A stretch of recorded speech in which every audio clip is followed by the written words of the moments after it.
welcome to the Dojo Talk Podcast. Please remove them shoes before entry. Sam Master is here, and you still have not taken off your shoes.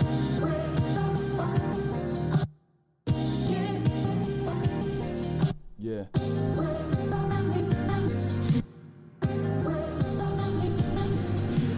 Living every day to define man's mission. Looking to the sky for divine transmission. Deaf man's vision makes the blind man listen. Eyes on the prize, this is blind ambition. Thank you. Welcome to another edition of the Dojo Talk Podcast. I'm your host, Serial Sensei. We are on episode number 144.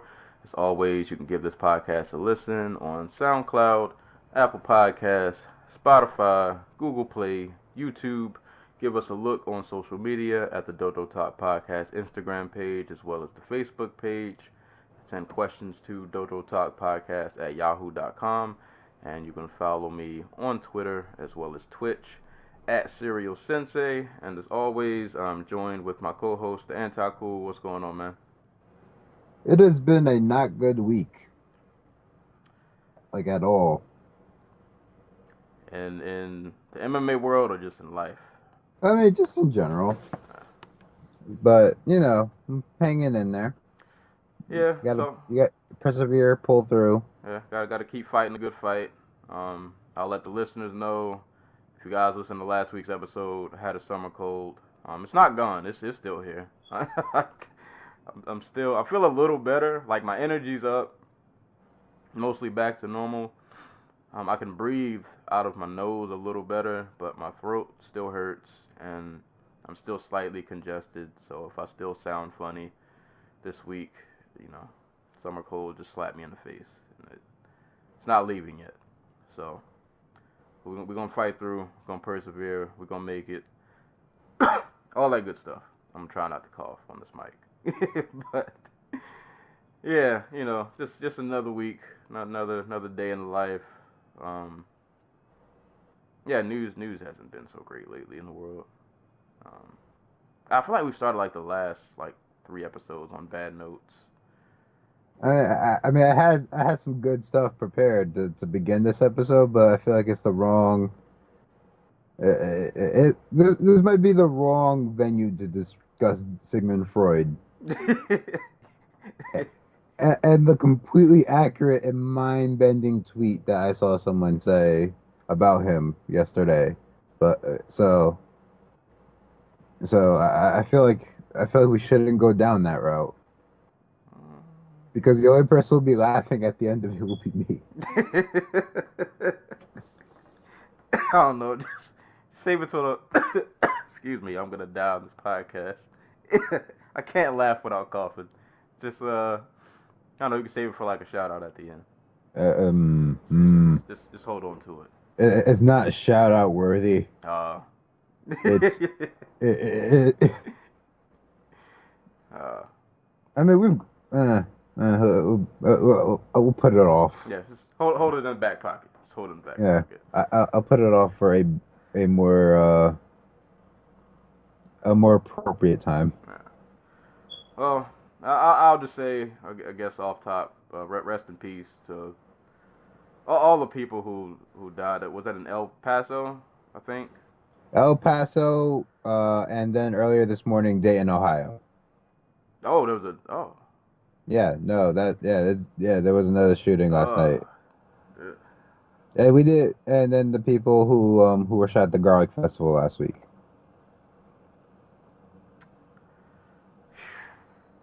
Boy, I didn't know there were 2 or 3 apparently. Jeez. Yeah, not really. Like, you get the comments about, like, you know, keep politics off your MMA podcast, but it feels incredibly appropriate considering what happened yesterday. Yeah, it is. Yeah. Yeah. So, I mean, to be honest, at this point, it's kind of hard to keep politics out of anything. I know you guys probably don't want to hear this, but hey, man, it's life. Like it's not political. It's people dying. Yeah. It's unfortunate. Dude, that dude drove I read like a brief, like little quick. Was it like 600 miles? Yeah, like that's crazy, man. Like you, stuff like that. There's so many places to start that I kind of don't even really know where to go with it. It's disgusting. Like you drove like 600 miles. Like bro, like what is going on with your life that you really I I don't know. Like I just don't even really know where to start with that. I just don't. And you know what? It would end up going on a whole nother rant that I just don't even really want to get into. But that's just disgusting, man. Like I don't know. Maybe I do better. I don't know. I don't know. But driving 600 miles to, and I pretty sure like he targeted that place specifically. Like he wanted to kill, like what is it, as many Mexicans as he could or something. Something stupid. Hispanic people. Yeah. So, yeah. This. Then we had Ronald Reagan. He was out here. Good old fashioned racism. Good old vintage racism. Did you hear that clip? Oh yeah. Yeah. It's hilarious because fucking who was it? That was with the night that was the day of the debates. One of the debates, and me and my friends were because whenever there's a Democrat debate, we watch it to torture ourselves. And it's just like how many incredibly boring white men are they going to put on stage to try to get me to vote for them? Like, I'm always on Twitter because people be digging up like the wildest shit. Like somebody dug up a clip of Kamala Harris on the Little Kim Countdown to Lockdown reality show. What? From 2006. What? Yeah, she was on it. Jeez. You know how they always get like that one like prosecutor? She was the prosecutor. Boy, she was like commenting on the situation. Yeah, we shouldn't celebrate Little Kim. She's a thug. Blah blah blah. Boy, I watched that debate for a little bit. I watched like a solid hour of it. Probably more than that, probably about an hour and a half. And boy, did she catch an ether from I don't know that. Tulsi, Oh yeah. I support gay conversion therapy. Gabbard over there. Yeah, it's weird that she got ethered by somebody who I'd never. Like, I don't even know this person, and she ethered you. You probably can't win the presidency if you're getting ethered by. She's like from like Hawaii or something. I don't know. Yeah, she's from Hawaii. Yeah, you can't. It was John Delaney. Yeah, your man's. that debate was just. Have little hope for the future. We're all doomed. We're all doomed.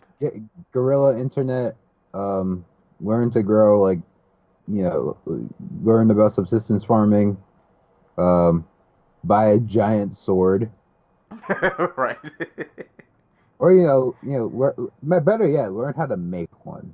Yeah. So you're always ready. Yeah. Because that's where we're headed. Yeah, it's going down, and not in a good way. It's Battle of the Nations will soon just be reality. Right. Get your swords and shields ready. Yeah, it's going down. Also, a whole bunch of freaking like SPF, like you just all the suntan lotion. That shit. I had another sad story, but we've had enough sadness. I mean, have we? Because we still have to talk about this card. Alright, yeah. The whole card wasn't sad, but there were. The main event was as sad as it gets. Yeah. So yeah. So yeah, we had to get that little rant out the way. I don't even know how to segue from that, but that was our pseudo political / life. I mean, I got a joke.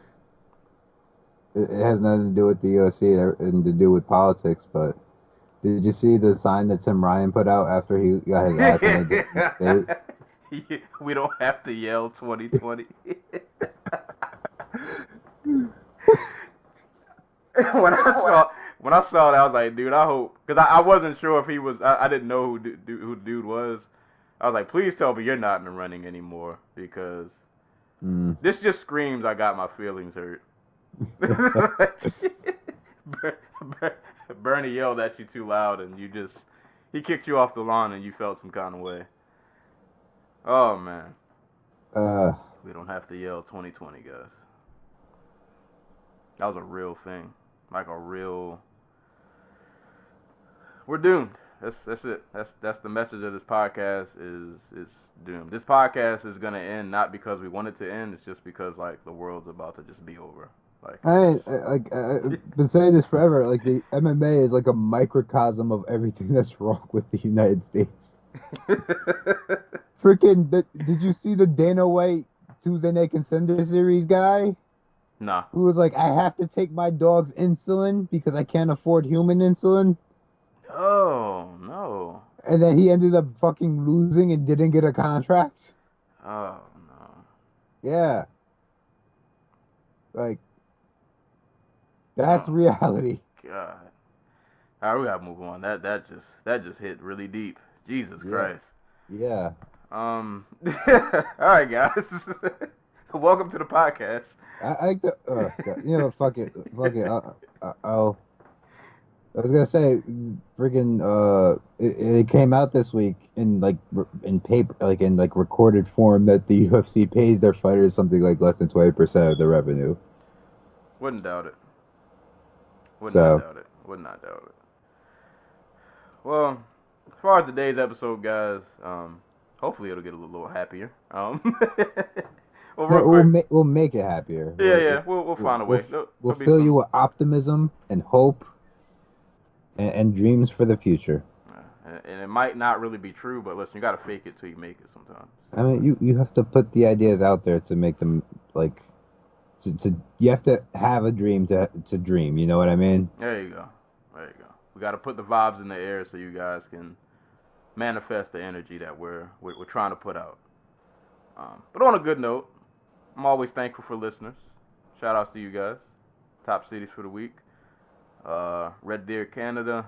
Number 2, San Francisco, California. Number 3, Everett, Washington. Number 4, Cape Town, South Africa. And number 5, Durham, North Carolina. So shout outs to you guys wherever you are. Twitter, Tumblr, wherever you're at in the universe. We appreciate you. Make sure you keep sharing it to everybody you know, dad, uncle, grandma. It's about to be back to school soon in about a month, so like give it to your kid, give it to the bus driver, tell the teachers they can listen to it while they're trying to grade papers. Tell the teachers just to play in their classroom. They'll learn more from us than they will in school. There you go. We already gave them politics in the beginning. So, yeah, no, we just we'll get to math eventually when we talk about these fights. Yeah. And we're gonna give them we gave them a psychology lesson last week with John Jones, so yeah. Dana White might be psychology too, but just might be from another angle. That's just marketing. So we got content for everybody, man. This is all ages, or probably not all ages, but listen, man, if you can listen to this. We're not gonna tell your parents, just But anywho, I will. I don't care. You guys are already listening to what much worse on that little tablet you got. I know you're on a tablet. That's where you're listening to this from. Tablet kids. So we turn out we're on YouTube Kids. But thank you guys for listening. We appreciate you. As far as today's episode, as always, have some fight announcements and news, which hasn't really been the busiest week. We'll get into, I guess I will get into the one championship card, and then we'll talk this UFC Newark card, which was, not all the way but there were moments. But we'll start with fight news and announcements, and then we'll just keep it rolling. So, fight announcements that I got for the week, like I said, not really a heavy week in terms of volume, but a few notable fights. Most notably, we got Derek Lewis versus Bogoy Ivanov. That'll be going down at UFC 244. At UFC Boston, we will have Macy Barber versus Jillian Robertson. At UFC Vancouver, we'll get to see Michelle Pereira again versus Sergit Kondachko. I probably said that entirely wrong. If you guys don't remember Pereira, he's the gentleman who jumps off of cages. He jumps off of anything he can jump off. Crazy exciting. So we'll get to see him again. Me being the professional note taker that I am for this next fight, I forgot to write what event it was at. But Mizuki Inoue's in the UFC, so that's great. She's coming in as a late replacement, I want to say. I can't remember who she's filling in for. Ooh, I knew this, crud, because I was actually looking forward to the fight. She is fighting Wu Yanan, right? Yep. It'll be Mizuki Inoue versus Wu Yanan at a UFC event that I did not write down because I just took this note. UFC Shenzhen. There we go. It was Luana Carolina. Wait, no. I'm sorry. Yeah, it was Luana Carolina. Oh, okay. Oh, damn, that would have been a fun fight. The woman who was one half of that, just amazing fight. Let's just call it with Priscilla Cachoeira. Yeah, that's a way to put it. But glad to see Mizuki in the UFC, man. Always been a big fan of hers in Invicta, so we'll get to see how she does in the UFC.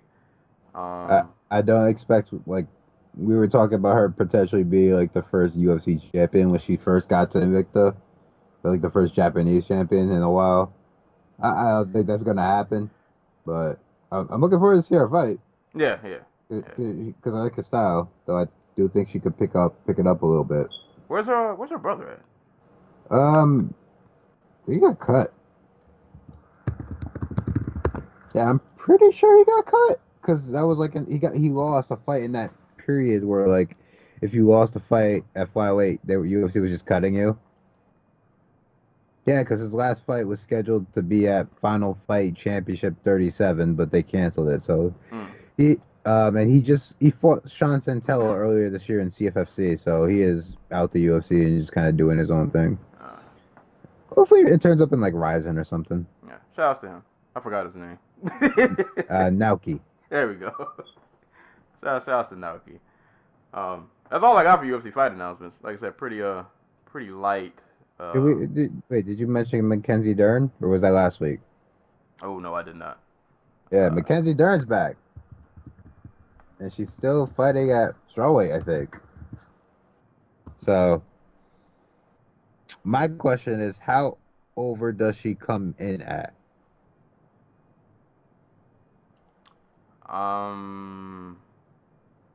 She's coming off of having a kid, right? Yeah. You know what? I'm gonna step out on a limb. I'm gonna say she comes in no more than one. All right, because last time she came in like 8 pounds overweight. I'm gonna step out on a limb. I'm gonna say Mackenzie comes in at 116. I'm gonna say 130. Because like here's the thing, like before she had a kid, she was like, yeah, I don't like to train every day. I like to go to the beach and just chill out. I don't really like doing things. Like, I don't really like training. So I was just like, oh, okay. Oh, so you got the kid motivation now, man. You gotta. Maybe, like, the kid's just another distraction. He's like, oh, I'm a mom now. I have to spend even less time at the gym so I can spend time with my kid, but also get in my surfing. I'm gonna cut her some slack. I'm gonna say, mommy Dern is going. She's gonna come in on point. All right. She's gonna come in on point. You have more faith in her than I do. I know I'm probably wrong. I'm not saying you're wrong for having faith. I'm just saying I'm not an optimistic person. You know, I try to keep us balanced. I try to give people the benefit of the doubt, even if they don't really deserve it. I'll go out on a limb on that one. Okay. Was the Mexico card? That was a week ago. We got that. Yeah, we got that. We Yeah, talked I about think that. we're good on yeah, it was a pretty light week. Um, for Bellator though, they've got a lot going on. So I bet they do. from what I've read, I don't remember what date this is happening. I want to say it's in like October. I don't know. Don't hold me to that. But it's gonna be a date at some point in the near future, in the coming months for Bellator, where they're gonna have 3 cards on one night. So they're gonna have Bellator 230, then they're gonna have Bellator Milan, and then they're gonna have Bellator Kickboxing 12, which I'm gonna give us credit for and say that we spoke that back into existence because we just kept asking like, is it still real? And then lo and behold, a week later it pops up.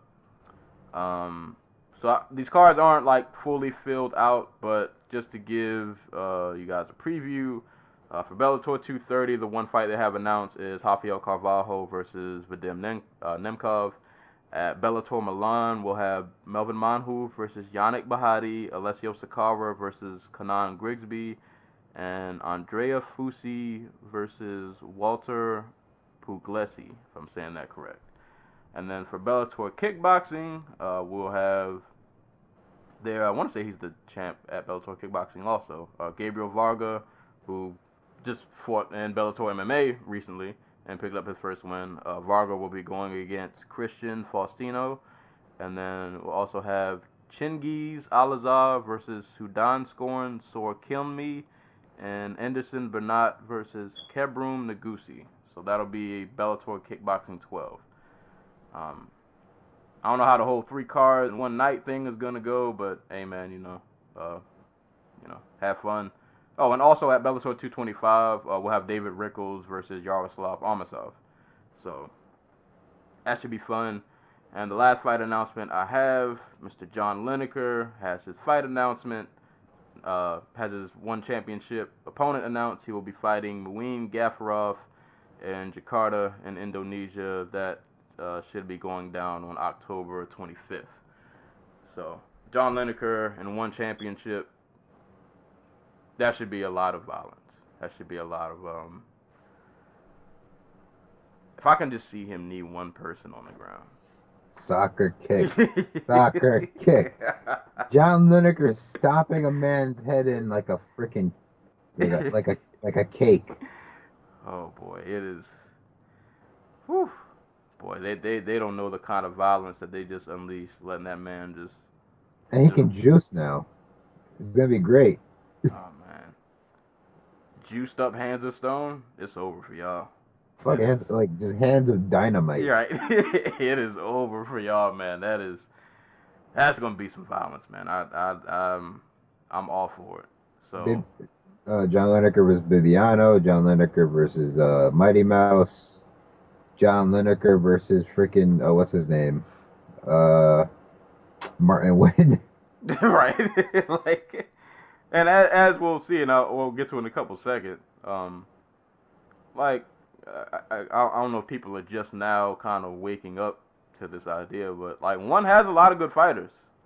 Like, so They do. They just tend not to be in the same weight classes. Yeah, but they got a lot of good fighters, a lot of good comp over in one. So I'm not saying Lineker's gonna go over and steamroll everybody. He's probably gonna have a lot of violent affairs over there, and I'm all for it. But that's pretty much all I have for fight announcements. And as for news, the one big story that is pretty much had a lot of Twitter, a lot of social media, MMA community at large in an uproar. This whole Cris Cyborg and Dana White saga.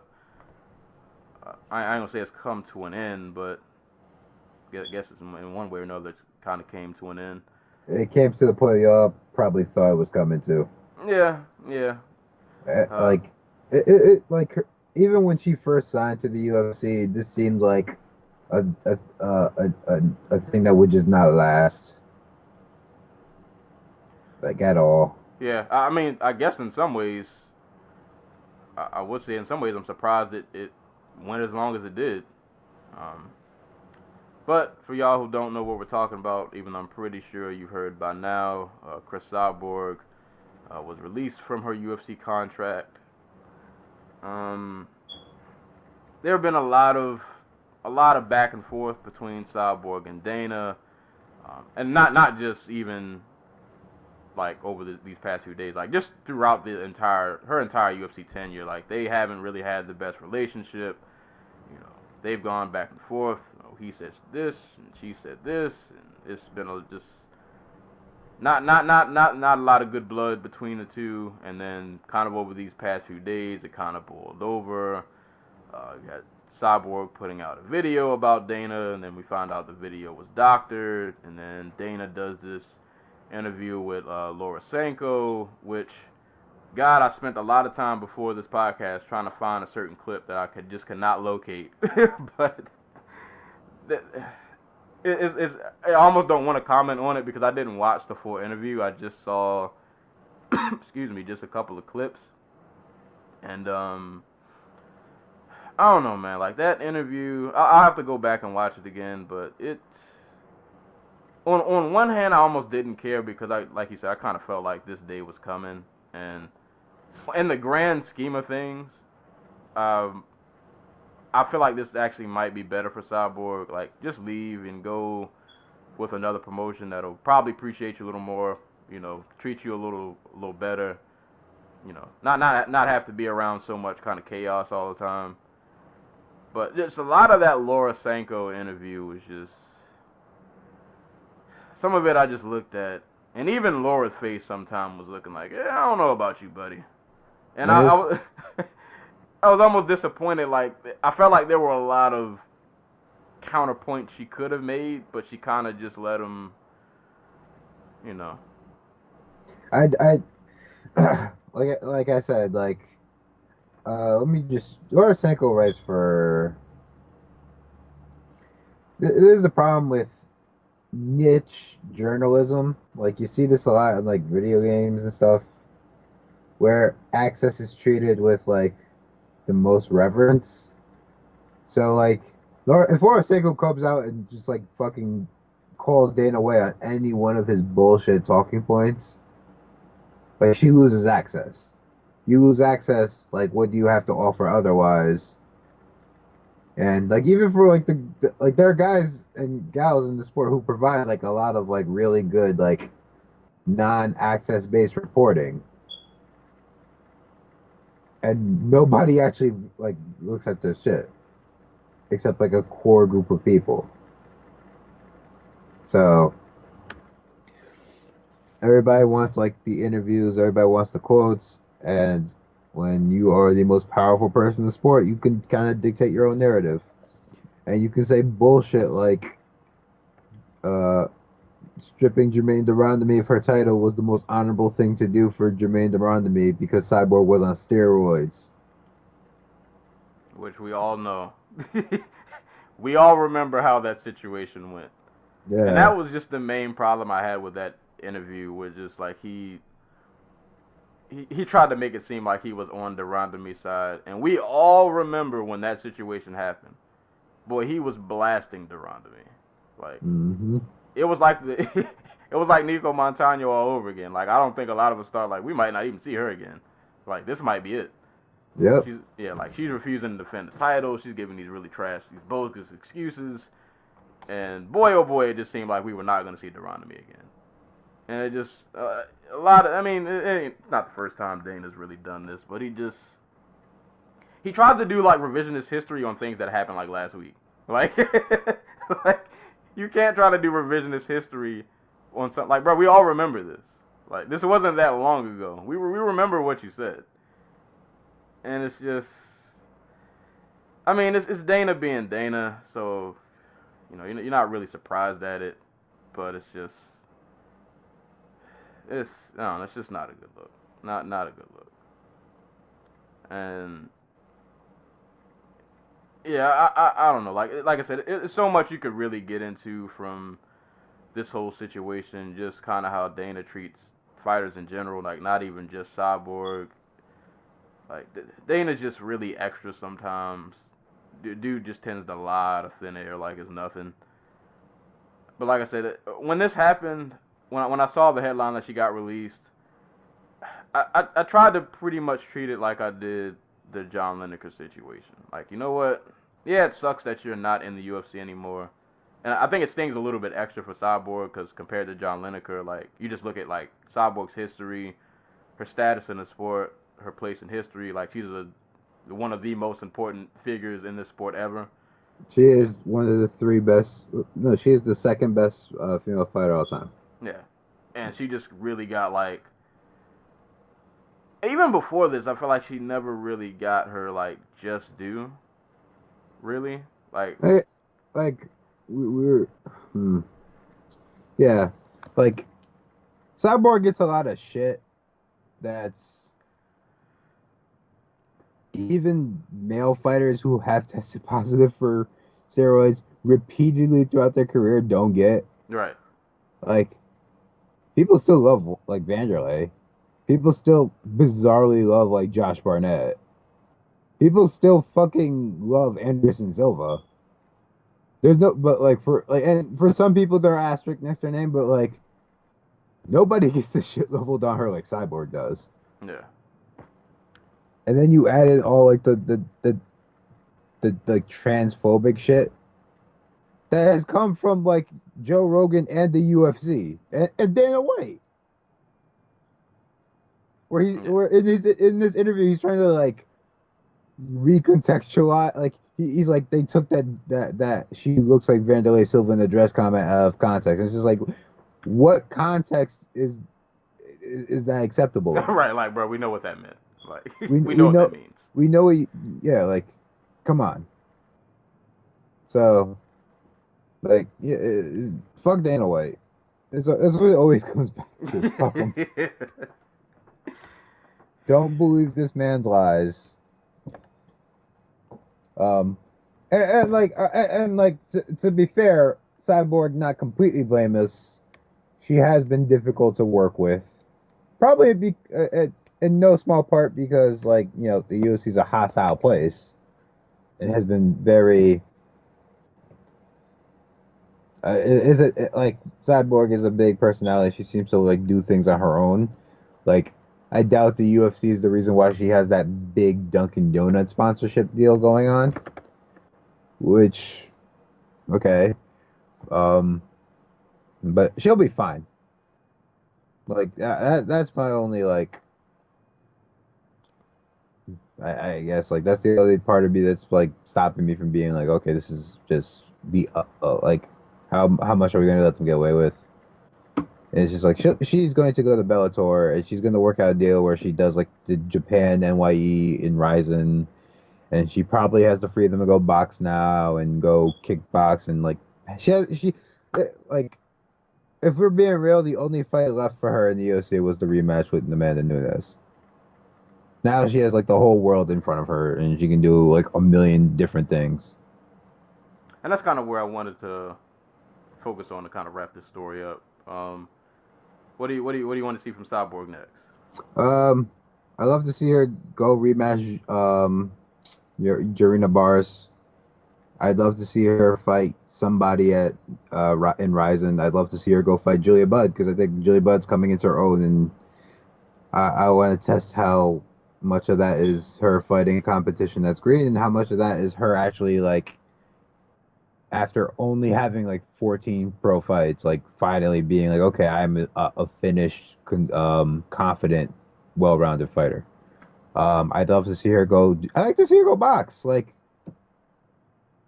for as talented as the top of the, like, the 140, 147, 154, and 160 pound divisions are in boxing for women, like, they are incredibly shallow.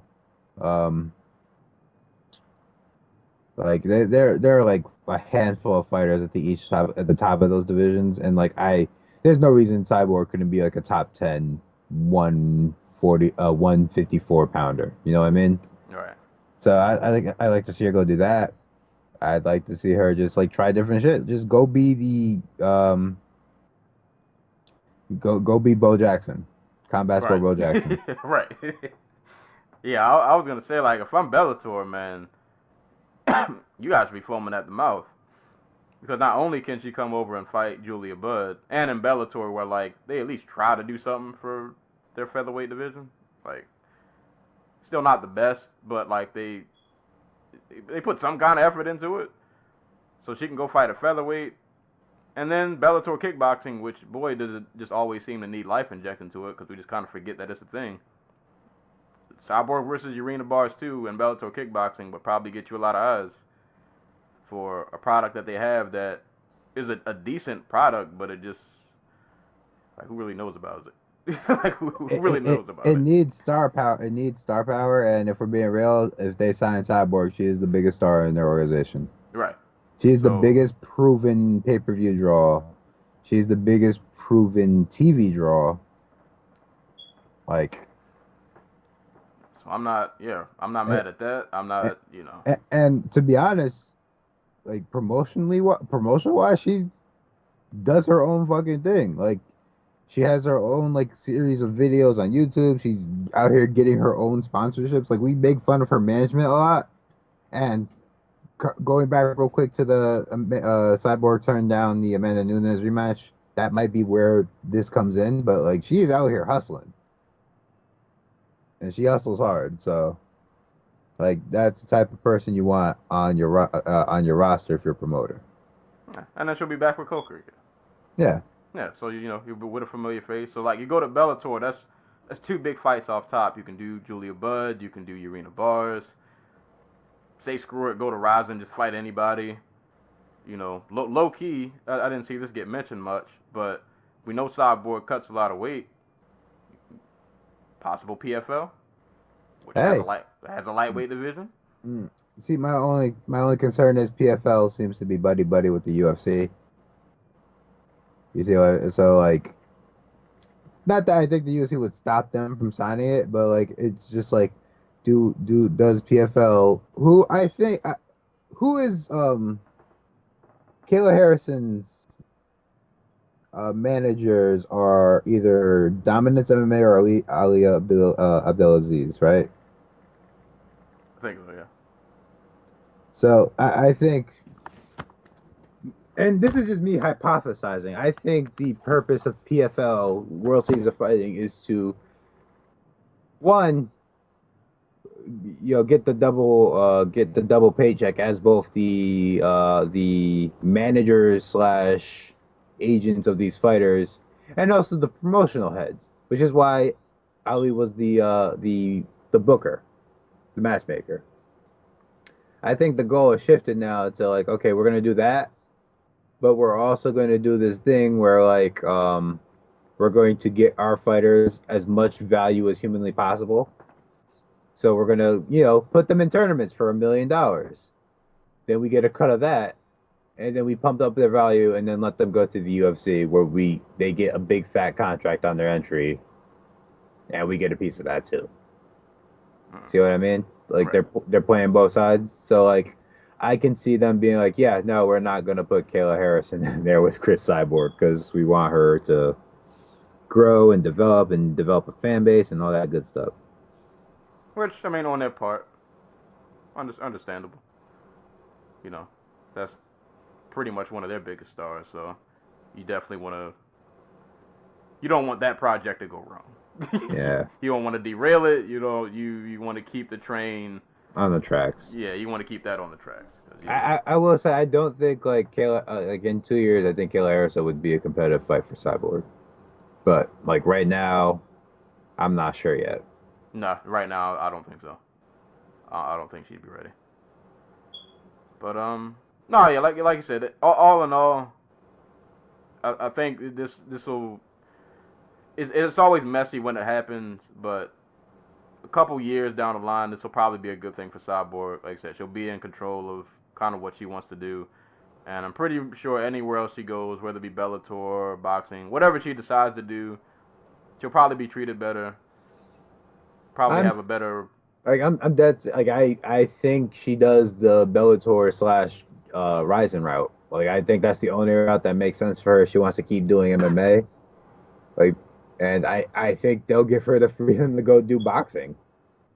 Yeah, Like, because Bellator kind of lets their guys, and fighters in general, just you can kind of do your own, You want to go to Ryzen, which they just, that's a thing now. Bellator and Ryzen are just like attached at the hip.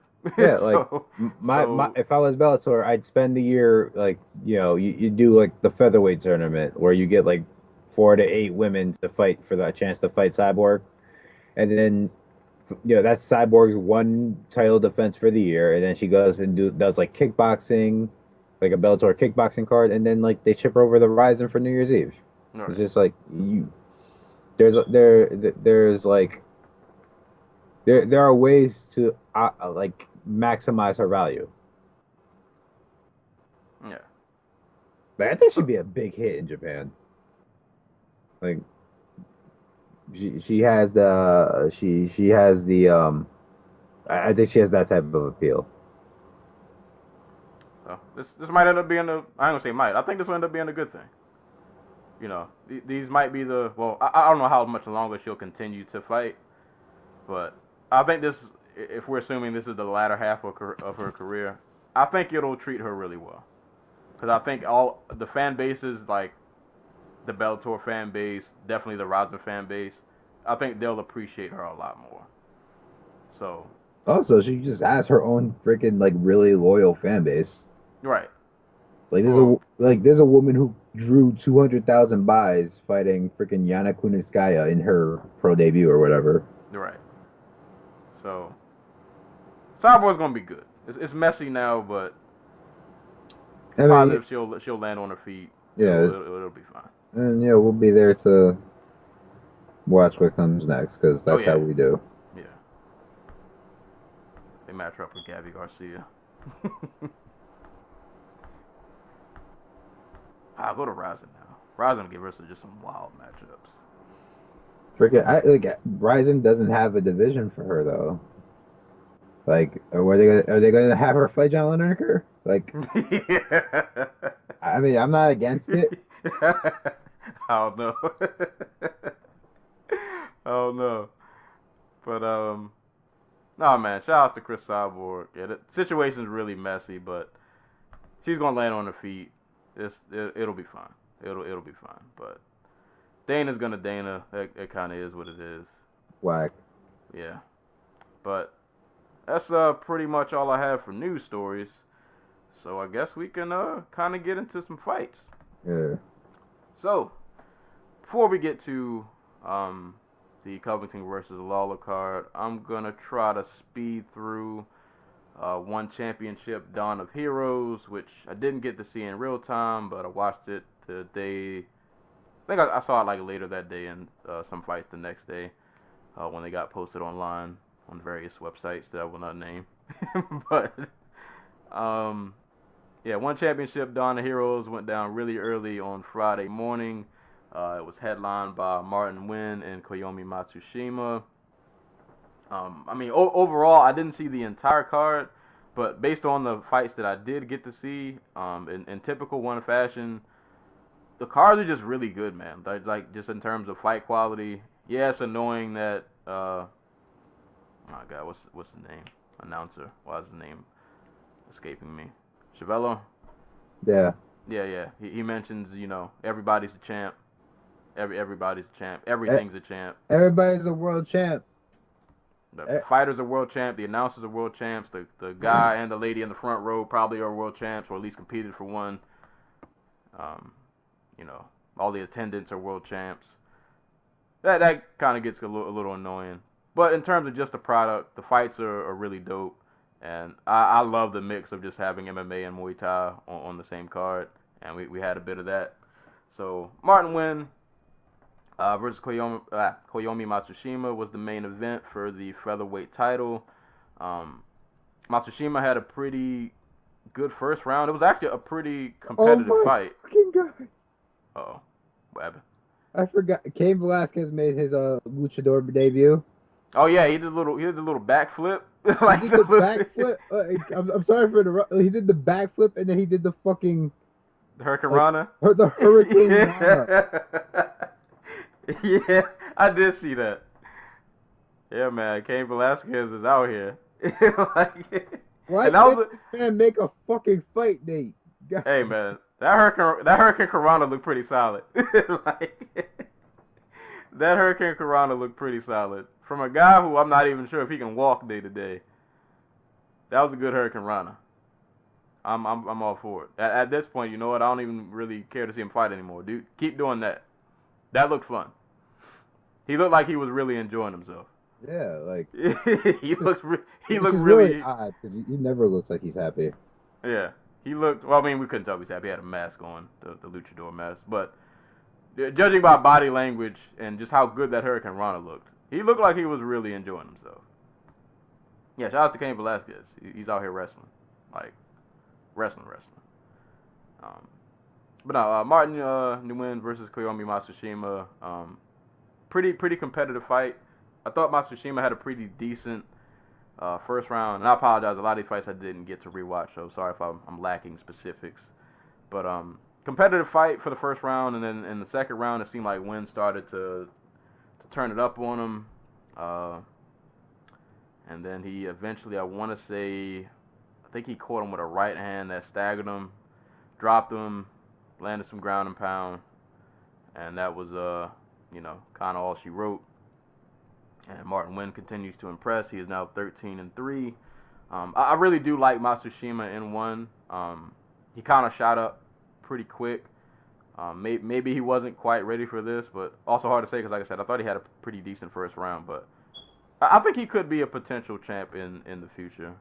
I think he's really talented. So Martin Nguyen once again retains his title. The co-main event, which was a Muay Thai bout, I want to say this was a flyweight championship. Excuse me if I'm wrong. But Rod Tang versus Jonathan Haggerty. It's weird. I don't remember if I've actually seen Haggerty fight before. But Haggerty, I thought, had a good first two rounds. I thought he really set the tone. Muay Thai fights at some points, different from kickboxing. Like sometimes it just takes a while to just kind of get warmed up. I thought Haggerty did a good job setting the tone. He landed a lot of good strikes in the first two rounds. It was kind of like a feeling out process, but I just thought Haggerty was just the bigger man. And then it was around that third round where, like, I think Haggerty caught Rod Tang with a head kick, and it just kind of woke him up. And then, when Rod Tang wakes up, we kind of know how that goes. And it was still a competitive fight, but it seemed like from that point on, like, Rod Tang really turned it up. Like, he started landing, like, these really hard combinations, started getting the leg kicks off, and it just seemed like his shots just had a lot more impact. I think he dropped Haggerty. I can't remember if it was the third or the fourth. I think he dropped him with a right hand. And it kind of just seemed like Rod Tang turned it up while Haggerty just kind of never switched gears. Like, he kind of had that same pace that he did from the first to the second. And Rod Tang just kicked it up an extra gear. It was still a pretty close fight. But Rod Tang ended up getting that decision. So he is like I said, I think that was the flyweight championship. It was a really, really good fight, man. Definitely go back and watch that. Eddie Alvarez found his way back in the tournament, I think as a replacement because somebody got injured. So Alvarez had another chance to redeem himself going against Edward Foleyang. I was really worried because Foleyang is not a pushover at all. Dude just throws a lot of spin and stuff. He can, he can crack. He can crack with the best of them. And Alvarez had to go through some adversity. I think I read that before this fight he had some kind of leg or ankle injury, and that would seem the case because Foleyang buckled him with a lower leg kick that kind of landed around like calf, ankle-ish area. Yeah, I'm watching it. Like it's not even like he buckled, like he got his legs swept from under him. It's like he just I got hit and I have to sit back down now. Right, like I might die. Yeah, he landed that kick and Alvarez sat right down, and then Foleyang gets on top of him. He starts landing ground and pound, and I'm like, oh god, this is gonna be another one of those fights. And good on Eddie. He landed a really nice. Foleyang was on top, landing ground and pound, and Alvarez landed a really nice sweep to give himself, get himself back in dominant position. And then he ended up taking Foleyang's back, and he choked him out. And now Eddie Alvarez is breathed some new life into himself. You know, redeemed himself from his first one championship loss. And I can't remember this put him in the finals or the semifinals. I can't remember. But either way, he's in the finals now. there you go. So, hey man, best ability is availability. He was available to fight. He showed up, and he went through his adversity, but he got his W. And like I said, Folayang, he threw some spinning stuff at him. He made it a tough fight. He definitely made Alvarez work for it, but Alvarez pulled it out. So, shout out to Eddie Alvarez. Awesome win. We'll see him in the finals. I don't know who's on the other side of that bracket. I don't know if that fight has even happened yet, but we'll get to see Eddie Alvarez in the lightweight Grand Prix finals, so that'll be awesome. Moving on down, Mighty Mouse, Demetrius Johnson versus Tatsumitsu Wada. A really, really close fight, man. A lot of grappling exchanges, and I think honestly, Wada could have won this fight, but I think what hurt him is like he did really good like keeping up with DJ as far as like grappling goes. They had a lot of nice just exchanges on the ground, but I think DJ just did more damage as to where Wada would grapple and get a good position, but he didn't really like punish DJ when he would get a good position. Like I think in the first he had DJ's back for a while, but he didn't even like really throw any strikes from the back. I think he was going for some chokes, but he just never inflicted like a ton of damage, and DJ was kind of doing both, like having a lot of good scrambles. We know how DJ is with his wrestling. Dude is just all over the place, but he was the one kind of just inflicting more damage. But it was a really fun fight to watch. But like I said, I think just DJ won because he inflicted some more damage as opposed to just grappling. So congrats to Mighty Mouse, 2-0. But even like I said, I think his first two fights have showed, even though he's won, like these guys over in one are pretty good. Like they're keeping up with him. He's not getting like easy, steamroll wins. Like, Yeah, like Wada's legit one of the best flyweights in Asia. Like he is very good. He's big too. Yeah, like he is bantamweight built, but he makes 125. So, or he's made 125 in the past. I know they're up at like 135 or something now. Yeah. But yeah, like DJ struggles with these big long grapplers. So it didn't surprise me too much that Wada was able to get his back and put him in trouble. Yeah, I do think DJ's like on the decline. Like I was staunchly against it up until like against that narrative anyway, up until like after the Ray Borg fight. But like he's been getting hurt a lot more recently. He's he hasn't looked slower, but like he's looked less like he's taken the initiative in the fight. Like even that Cejudo fight where like we all thought like not all of us, like a good amount of us thought he won. Like Cejudo was taking the initiative in big chunks of that fight to like set any type of offense in motion. And it was just like the grapply, I'm going to be on top of you and hold there type of thing. But like, I don't know. We might not be too far off from DJ losing at one. Yeah, I think it could happen because, like I said, Wada was able to get his back. He just couldn't, right? And like do anything with. And DJ has to work pretty hard to get some of these takedowns. Like he's like this is different. Like there's no cage. Like this is. Like he got his back taken along the ropes. Like in a situation where like if it was a cage, probably wouldn't have happened that way. But props to Wada for giving DJ a tough ass fight. Like I don't really have a whole bunch more to add than that. I hope we get the Horiguchi rematch. I know DJ said he doesn't want to do it, but I hope it happens somehow. DJ, you better bring that smoke.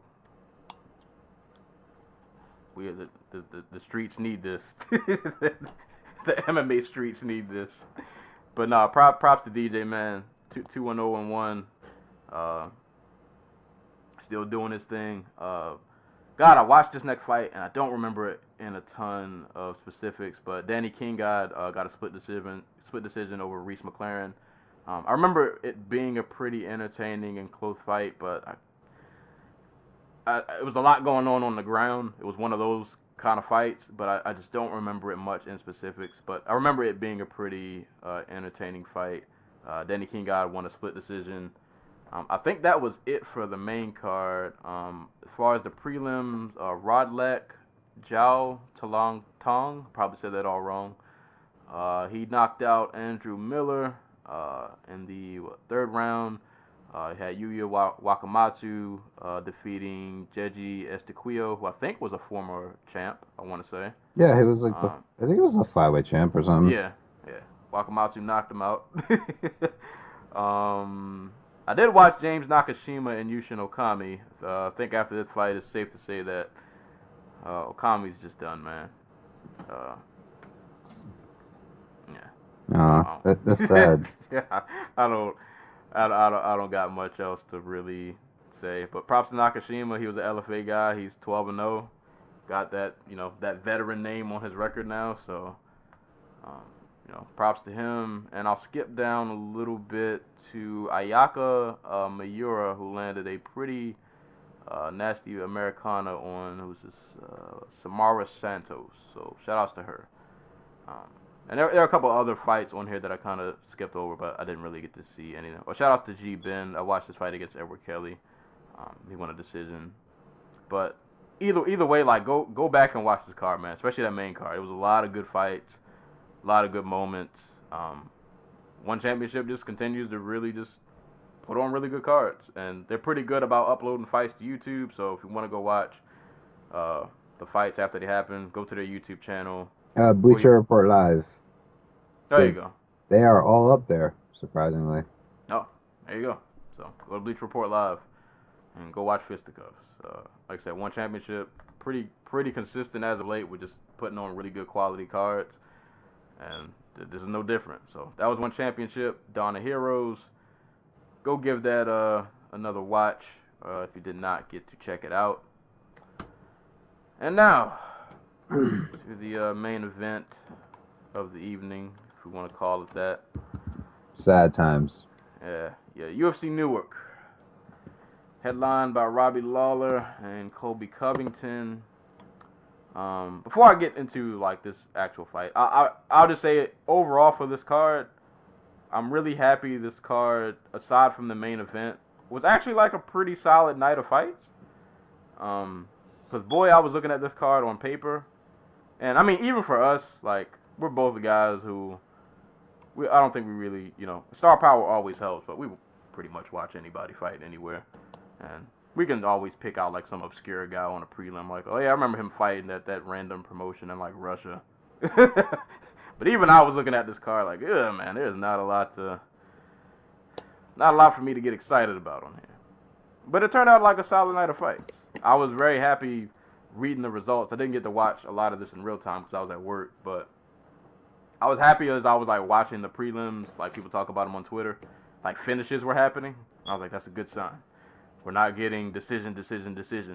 Like people. I think I just want to reiterate, we don't hate decisions. It's just that most of the decisions that you see on like UFC prelims nowadays, they're not happening between like a guy on the cusp of being in the top 10 or two guys being on the cusp of being, they're like guys who are like 5-1 who are like stalling each other out and really hesitant because like their last fight was in like a barn in the Midwest. Right. and now they're fighting in freaking like like the Olympic Stadium in Brazil or something. It's just like, okay, like there's obviously going to be a little bit of a hesitancy, right, and not a whole lot of skill to not back it up, but you know what I mean. Right. So that's where our frustration comes in. Yeah. Nobody wants to see a 15-minute fight where like there was like one good moment and the rest was kind of like, all right, what is this? Because boy, does it make rewatching cards dreadful.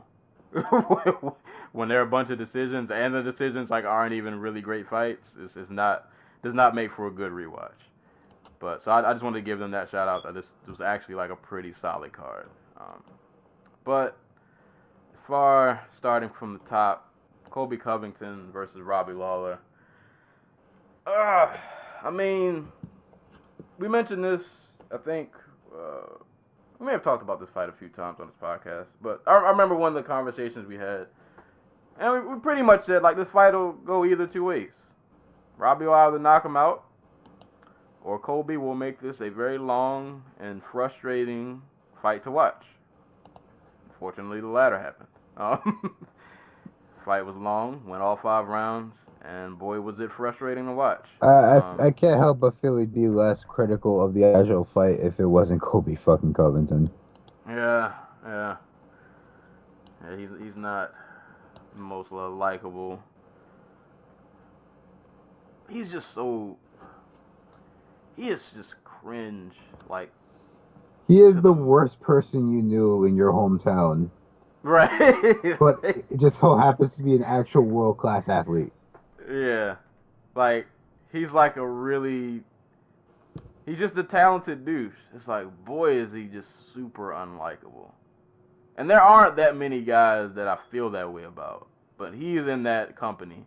And it's not like he has like the Conor McGregor thing where it's just like, oh, like his super narcissism and just like stupidity and all that like manifests itself in like a charismatic way, and he's exciting to fight. It's just like, no, he just goes in there, he grinds people down for 5 rounds while talking shit, and like if you watch 1 round of him fighting, you've seen it all.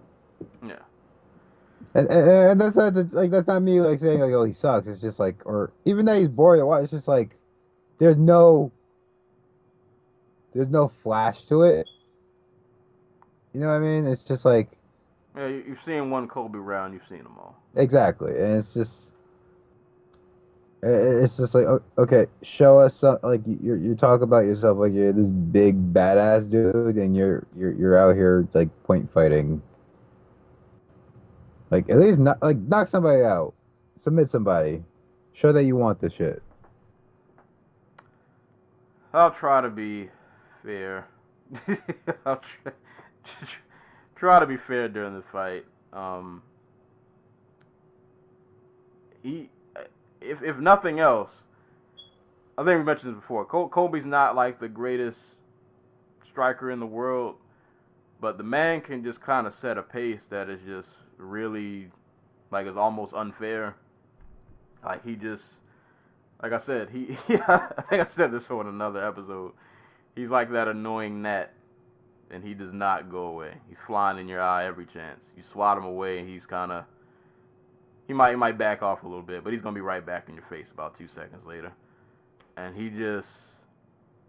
Robbie was never able to really just kind of get comfortable. And, like, Covington is just one of those guys that, like, I feel like a lot of what he lands in terms of strikes isn't, like, super significant, but he just keeps so busy that, like, it gives you just something else to worry about. Right. Like, because he'll throw, it might not look the prettiest, but he'll throw a little combination, he'll throw a little uppercut, and it's not even really to, like, knock you out. It's just kind of like, I just need to keep busy so I can get this takedown again.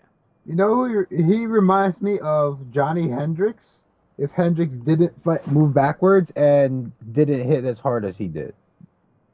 Because they basically have the same style of fight, which is, I'm not going to get you on my first takedown, but I can push you back against the fence and, like, pummel you with small shots there and then take you down off of some chain wrestling.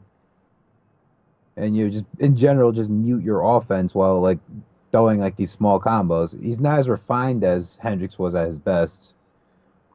And he probably has a deeper gas tank than Hendricks did, but, like, that's what he reminds me of. Yeah, I'll give it to him, man. If there was one person in MMA, in the UFC anyway, that I can't say that because Greg Hardy fought like 2 weeks ago, but If there was one fighter, elite fighter in MMA who I cannot stand at all and wish would just go away, it's Colby Covington. But he is a very good fighter. He is of that like group of like wrestler strikers at the top of 170. He's probably the best striker out of the bunch, and like I'm including Kamaru Usman. Yeah, dude, just that pace is just it's relentless. Like He does not just give you really any chance to breathe. And it was frustrating because halfway through the fight I was like, all right, Robbie, I get it. You're probably a little tired because boy, this man he's just constantly in your face. But I'm like, all right, like Robbie's still slipping a lot of these punches. He was a little busted up, but I never got the feeling that Robbie was about to like get knocked out. So I'm like, all right, man, slip a couple of these punches, come through with like an overhand right. well, let's get this over with. So my frustration with Covington's game, Covington's game, if you're his opponent, is like, and we talked about this with Rafael Dos Anjos. Step the fuck off the center line, my guys. Like, you can't be on the cage outboxing Colby Covington. That's where he wants to fight, because like as soon as you plant your feet to throw, he just ducks under and goes for the takedown. Right. And from what I've seen, most guys have been able to stop the takedown, but like he gets you along the cage. Like they're worried about being taken down in open space, and they should be worried about being like along the cage, which is where like all of Colby's offense is. Like for the brief moments where they were in the center of the cage, Colby really didn't have anything for like Lawler, and Lawler was backing him up. Like so like you see Lawler in there, and he's like slipping like 5 or 6 punches. But he doesn't need to do all that. Just slip the first or second, slip 1 or 2, step off and fire, or step off and get back to the center of the cage. Like it's you. This is like JDS all over again. You can't win that style of fight against Colby Covington like that. Right. Yeah. It's.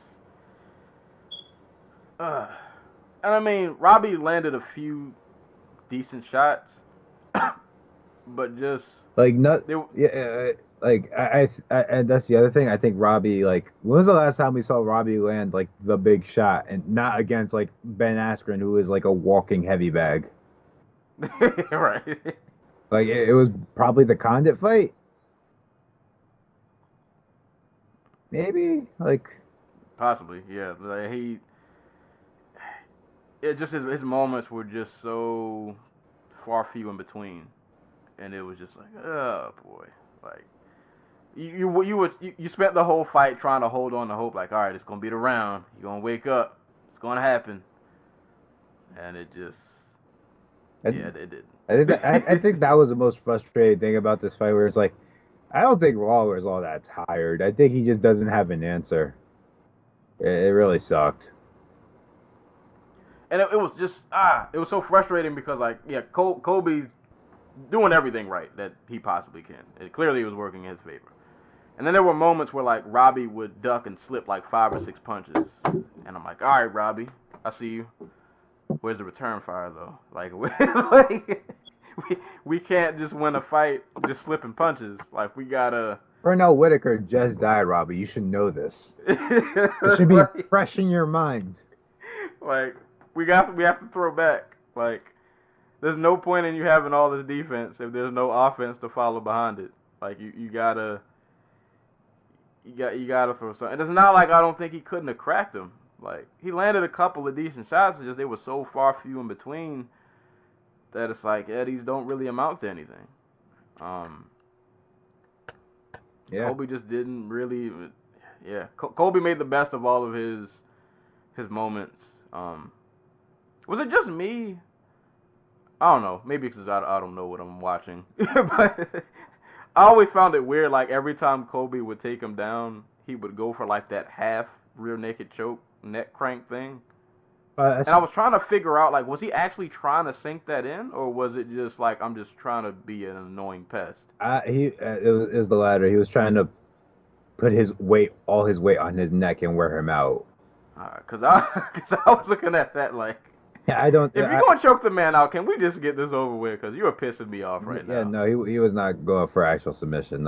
He was strictly trying to just wear on him. Well, I guess it worked. Clearly it worked. But I mean, like all in all, it's not really a lot to say about this fight. It was a Colby fight. Like, it was a repeat of the RDA Lawler fight, really. Like, except there was no like explosive moment from Colby like there was from RDA, where RDA landed that 30 punch combination. Right. This is why I was bummed when they made this fight, because I figured this is exactly how it'd play out. I don't know. I that's the thing. Colby's still there to be hit. It's just like you have to be on your you have to do like the Damian Maya thing, which is just just commit to the jab and punch at him, and don't be afraid to just like step off. Just don't agree to meet him in the middle, or I'm not meet him along the cage. Like, right. I think Pons would be a tough ass fight for Colby. Yeah, somebody who's a little like long and moves vertically. Right. Yeah. Yeah. Colby. I mean, and like I said, trying to be fair. Give props to Colby because he's able to just kind of get the fight like where he wants it. Oh yeah, like he just makes it miserable. Like, but yeah, if you can get a guy. And I guess that's kind of why I find the Usman fight a little interesting, even though I think it does have potential to be one of those fights that maybe not a lot might happen. It's going to be a lot of them holding each other. Yeah. But I wonder if, because I just think like athletically, Usman has a little more. If Colby will be able to like work him as much as he works other people. Probably not. So I wonder how that fight can go. From what I've seen, I've never seen anybody be able to force Usman to move backwards. I think the closest one was like Emil Mech, but like for the most part, Colby. God fucking damn it! The charger on my laptop is going crazy. For the most part, I have not seen anybody able to force Usman to fight off his back foot. It hasn't been often, but we've seen guys who are able to force Colby to move backwards. Like Lawler did it for little stretches of this fight. So if you get somebody who's just relentlessly aggressive, I'm curious how Covington handles that. And I don't think their stand-up, I said Colby's the better striker, but like I don't know if that holds up against somebody who's not going to give him the type of fight he wants. You know what I mean? Right. Who's going to be equally trying to move him backwards and push him into the fence and take him down and hold him there. So. I'm not sure it's the type of striking that matters in that type of fight. Like if it turns out to be a wrestling match, I'm going with Usman. I think he's bigger, I think he's stronger, and honestly, when it comes to like the actual wrestling, I think he probably can go harder I think he's got more in the tank. Have we ever seen Colby on his back? No. I don't think he's ever taken it down. Because I feel like that would be interesting. Usman gets him down. I don't think we've seen Usman on his back either, so it just ends with them holding each other along the cage. 5-round clinch fest, y'all. I mean, I'm with it. I'm with it. Clinch fight where there's gonna be like knees and foot stomps, and that's it. But yeah, man, Colby. Colby did what Colby does. It was one of those fights. That's yeah. Pretty much the only way to put it. So he won. So him and Usman will pretty much eventually be a thing at some point. So according to Joey, they're aiming it for MSG, and it's going to be on the co-main event for Jones Blachowicz. John Blachowicz is the thing? It's not a thing yet, but that's apparently the rumor. I'm just like, that is the most clusterfuck of a like between Jones possibly, potentially, just like I mean, I was gonna say doing something wild, and I almost forgot that he's currently being investigated for sexual assault. And it's like he has 3 months to fuck up his life even more. And does he make that card? And between all the crazy and terrible shit that Colby Covington and Kamaru, well, mostly Covington's going to lob at Kamaru Usman over the next 3 months, like, that's gonna be a really not fun build up for a potentially not fun payoff. Right, which will make it even worse. Yeah, it's gonna be one of those. But Colby Covington won via unanimous decision. It is what it is. Sadly, he's still trash though. He trash human being. He is a.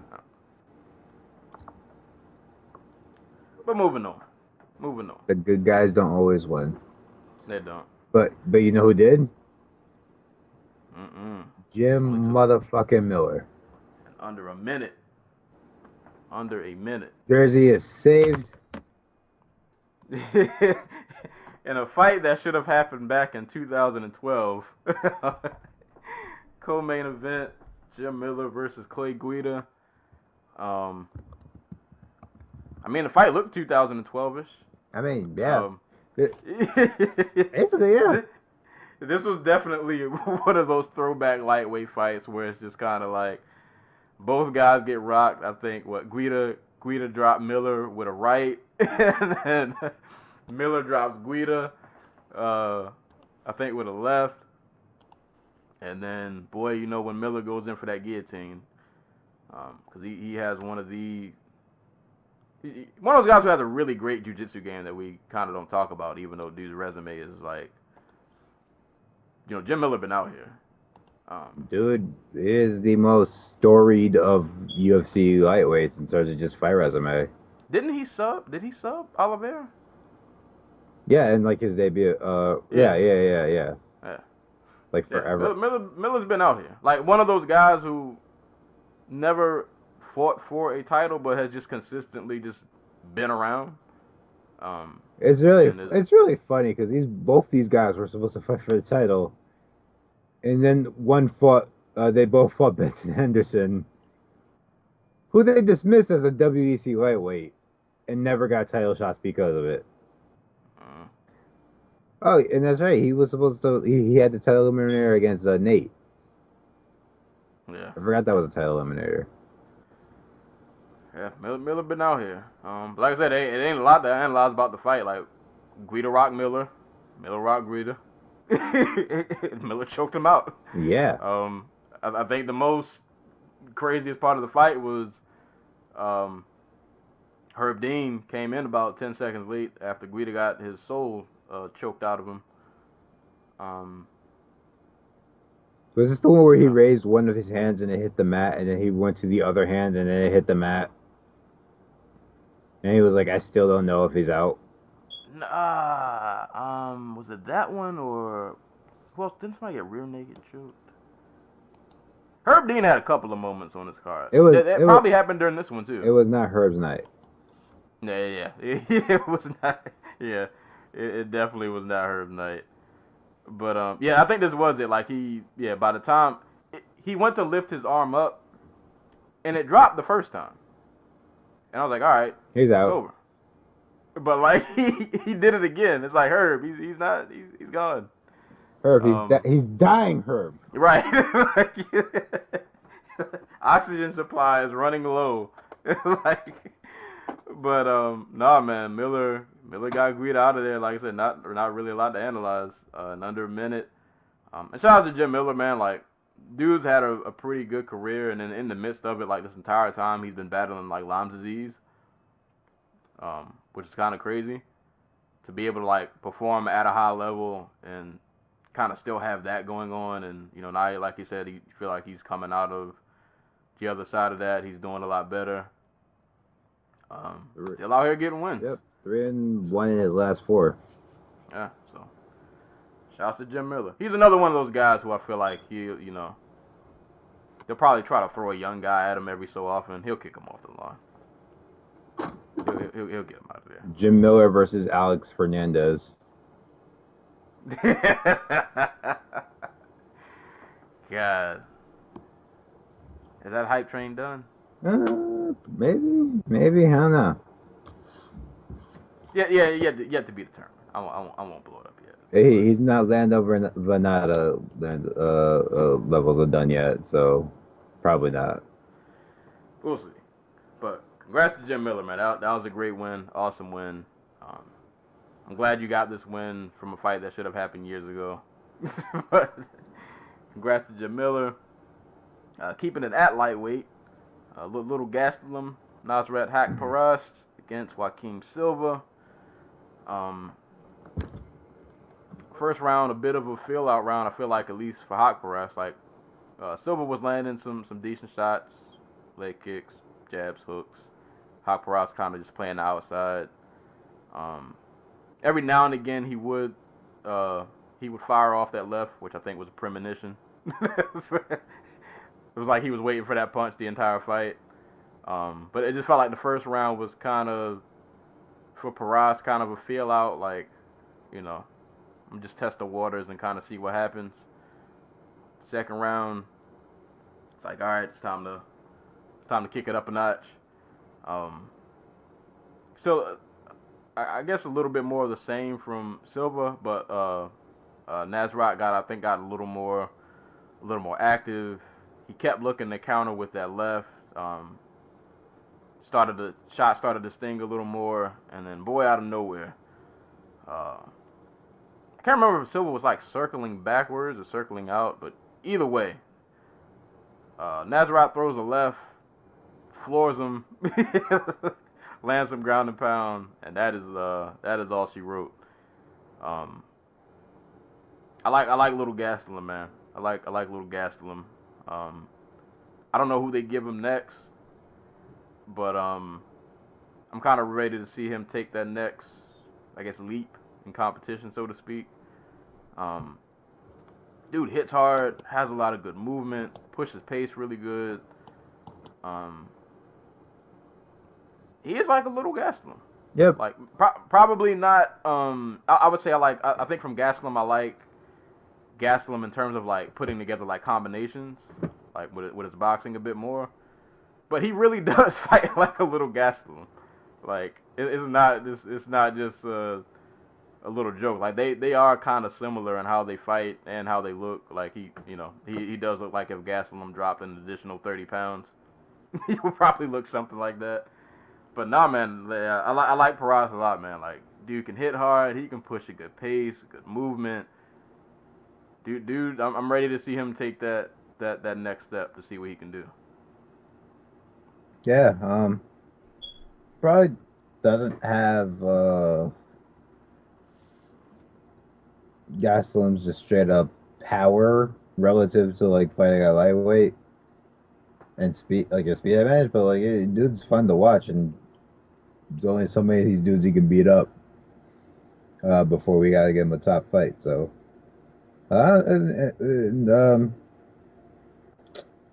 trying to think of who I want to see him fight. Maybe they'll throw him at Jim Miller. Nah, Jim Miller, don't kick him off the line. It's really tough because like you think about it, like Gregor Gillespie still hasn't had that fight yet, and right. Like how many of these dudes are like on 4 or 5 fight winning streaks in the UFC and just like they just can't get a top 10 opponent because they're all either booked or angling at title shots. Right. And it's wild because like a lot of these guys who are on these streaks, like they're exciting fighters. Like you want to see them fight, and I don't know. Like sometimes I don't like matching up quote unquote prospects, even though I don't really know what that means anymore. But matching up prospects against each other. But I'm almost getting to the point with them, like maybe just to have a fight, like we might have to do that, like.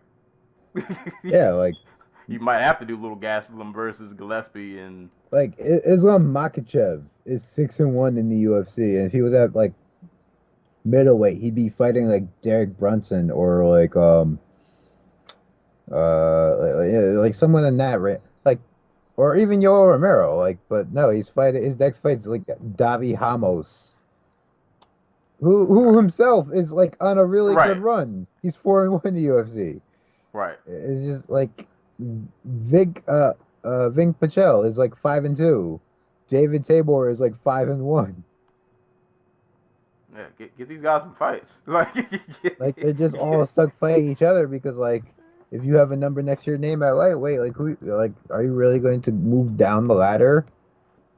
You know what I mean? It's just like But I'm like, man, if guys like James Vick can, well, I mean, at his lightweight tenure pretty much is over, but if he can crack through if he slipped through the cracks and got himself some big fights, like I don't see why the rest of these guys can't, you know, can't do the same.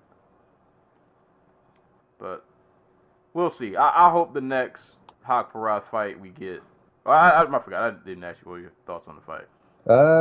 no, basically got it all covered because I had to work yesterday. So this card started at 12. I thought the prelim started at 3, and then the rest of the card started at like the normal start time. So I'm on my lunch break at like 1 o'clock, and they're like, "Oh, we're like an hour into this UFC card. It's great." I'm like, "Wait, what?" And I'm like, I'm also like,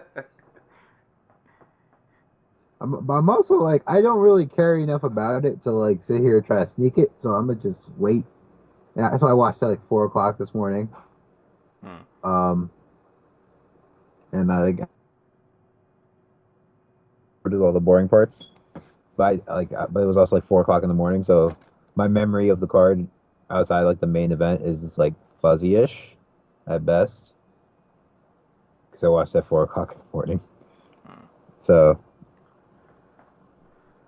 It's fine. I got us covered. I remember most of these obscurities. They're a little fresh in my head, but good on Hawk Paraz, man. Definitely somebody to watch. Hopefully he gets a big fight. Even at this point, if it's against another prospect, if it's against a Ramos, a Gillespie, you know, any of those guys, I just want to see the man fight. Want to see all of them fight. If they got to fight each other, then I guess so be it. But congrats to him. He won via KO in the second round.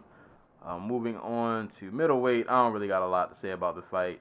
Gerald Meerschaert versus Trevin Giles. All I remember thinking about this fight is Trevin, you probably just could have kept this on the feet. Might have went a little better. But played around on the ground. A lot of grappling exchanges, sweeps, things in that nature. And then it ended with Meerschaert landing a very violent, that was a vicious guillotine that he put on Giles. And like after he let go of the choke, it just kind of looked like his life. Like he looked lifeless after that choke was over. I'm having a tough time remembering the Giles choke, but there was one. Oh no, I'm thinking the Schnell fight. Go ahead, I see you. Sorry. That Schnell choke was slick. Yeah. But yeah, I mean, it wasn't really a lot really to say about this fight. Just like I said, a lot of grappling exchanges. Giles did decent on the ground, but I just think he would have had the fight could have went differently if he just would have kept it on the feet. Because I think when in the moments where it was on the feet and he was able to, you know, manage his range and distance well, like he had a good thing going, and I don't know, he just kind of played around on the ground, got choked out for it, and that's kind of it. So, congrats to Gerald Meerschaert. He got win via guillotine in the third round. Moving back, well, it should have been at lightweight, but it was at catchweight because I think Dong Hyung Ma came in overweight. But Scott Holtzman versus Dong Hyung Ma, a nice quality kind of rock'em sock'em kind of fight in which I think Holtzman was just a little faster, a bit sharper. I think they both dropped each other at one point. Dudes were just trading, and I think there was a brief moment where Holtzman, excuse me, I can't remember if he took him down or if they like clinched against the cage for a while, but that lasted for just a little bit, and then they broke apart, and then dudes just started slinging again. Dong Hyun Ma's eye was all busted up, which ended up being how this fight ended. Eye was like completely swollen shut. But no, it was just a nice back and forth. Dudes just kind of just throwing leather, but not like a sloppy fight. They both looked pretty good. I just think Holtzman a bit quicker to the punch, probably a little bit better defensively also, and I think he did a better job of when things weren't going so well in the exchanges. He had like a backup plan as to where Dong Hyun Ma, I think he was just kind of like, I'm just kind of in do or die mode. But he caught Holtzman, I think, with a nice left in the second. But at the end of the second round, after dudes were just trading bombs, Dong Hyun Ma's eye was completely shut, and the doctor stopped the fight. So that was how that ended. Oh, did you get to see that one? No, but I did get to see his eye closing. So yeah, no, that was a good call by the Jersey doc. Yeah, they were trying to use the little end swell. it wasn't doing nothing. It wasn't doing the thing. Yeah, they tried the best. Yeah, they tried. They did. They tried, but that eye was oof. All the way shut. Yeah, it was all the way shut. All right, this next fight, neither one of us can talk about because neither one of us watched it. God, I can't say this name. Kennedy Zhuweku. I said that all wrong. I don't care. I'm sorry. Versus Darko Stoicic. Kennedy won via unanimous decision. I think you said you didn't get a chance to see this fight. No. I missed it in real time because I was at work, and then I tried to watch it this morning on ESPN, and the video player kept giving me an error, so I just took that as a sign that, you know what, I guess I just shouldn't watch this fight. So I don't know what happened. I'm just gonna say jab, hook, cross, takedown. Combination of that happened at some point. Maybe. According to Joey, wasn't very good, so. Maybe that's why I got an error. The video player was trying to save me. So. It's just like, don't waste your time, bro. Right. Didn't get a chance to see it. But Kennedy won via unanimous decision. So that rounds out the main card. Moving on to the ESPN prelims. There are a couple of fights on here, honestly, that I don't really have a ton to say about. But it solid prelims. There were some good performances. Mickey Gall versus Salim Tuari, if I'm saying that correctly. Decent fight. I remember not being so entertained in the first round. I feel like things kind of picked up in the second and the third. Gall's striking looked, I guess, okay. A little better, improved. Maybe, yeah, it looked improved. It looked a little better. He was throwing a little more combinations. He looked a little more comfortable on the feet. Still not like a great striker, but looked more comfortable. Was throwing some good combinations. Landed some good shots. I can't remember. I think it was this fight where it was at one point where they were like clinched. He landed some good elbows. He threw like a 3-piece elbow combination that I thought was pretty dope. So, and for Salim, I think he did himself some disfavors in this fight. A lot of just kind of like one shots, not really putting combinations together. And I'll give Gall props in that I feel like he was getting tired in this fight, but he did a good job of just kind of really digging deep, gutting it out, still kind of keeping the pace high, even when it looked like he was, I don't say like completely gassed, but it looked like the energy was getting a little low. But he just kind of really dug deep, still kept the pace going, still kind of put it on Salim. Salim had some moments, but I just think Gall just, overall, just kind of better pace and a better, more well-rounded offense. I don't really have a ton in terms of specifics, but it was a solid performance from Mickey Gall, who looked to be improved, and he won via unanimous decision. Yeah, no, like we've always said, Gall is a long-term prospect. Like that dude's a project. And he looked better here. Like I have to look up a little bit about Salim. 'Cause he looks small next to Gall, but he's listed at 5'10". Am I just forgetting how tall Mickey Gall is? Yeah, Mickey Gall is like 6'2". Yeah. All right. But yeah, like it was an okay performance. Like we got to see a little bit more of his striking. Was there a point in the fight where he got taken down and was just like Tuari was like landing from on top? I think so. I want to say in the second round, I think takedown started happening. Yeah. So he still has to work on that from the Diego fight.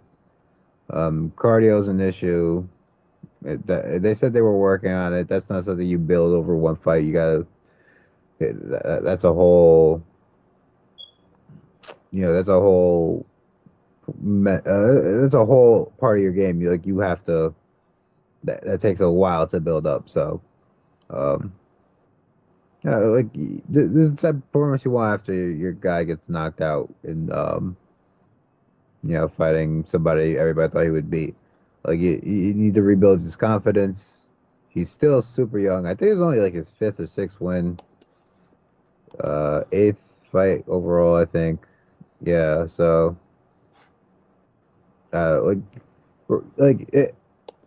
Mickey Gall is just such a testament to like you don't want to get to the UFC too soon. Otherwise, and I'm sure he's made like a good amount of money, but otherwise, like you're gonna get the microscope put to you. All your flaws are gonna be noted from the get, and like nobody completely outgrows everything. No matter how talented you are as a fighter, like the baseline things that have given you problems early in your career will probably be giving you troubles later in your career. So there's going to be like a really long book on Mickey Gall for guys to study if he ever gets to the point where he is like a top 10 guy. You know what I mean? Right. So it's interesting. Like I don't have a lot to say specifically about the fight because honestly it was just there.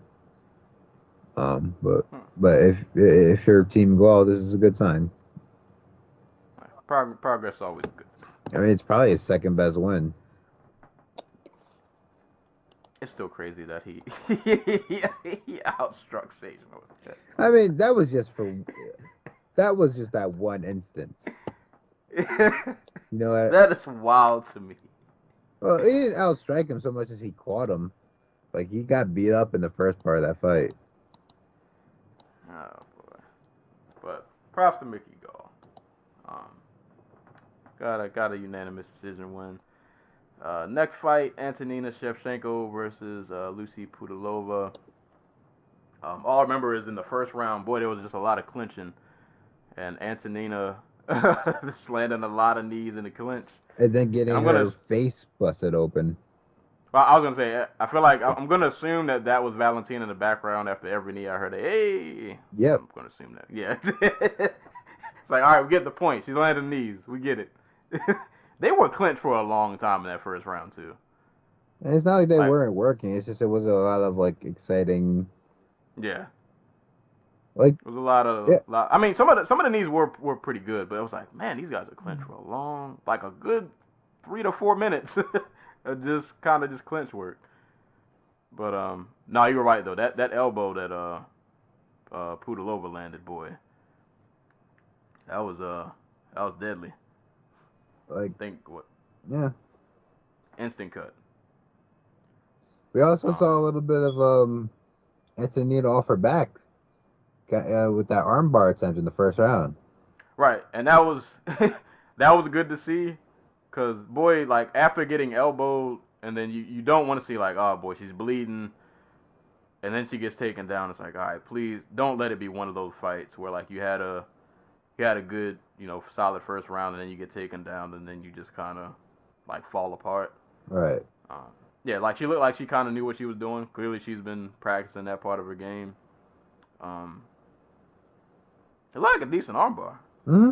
Like I thought Pudilova I don't know how she kind of wiggled her way out of it, but her arm was never completely like she didn't really have the thumb up, so like she was able to get that little bit of like bend forward and backward,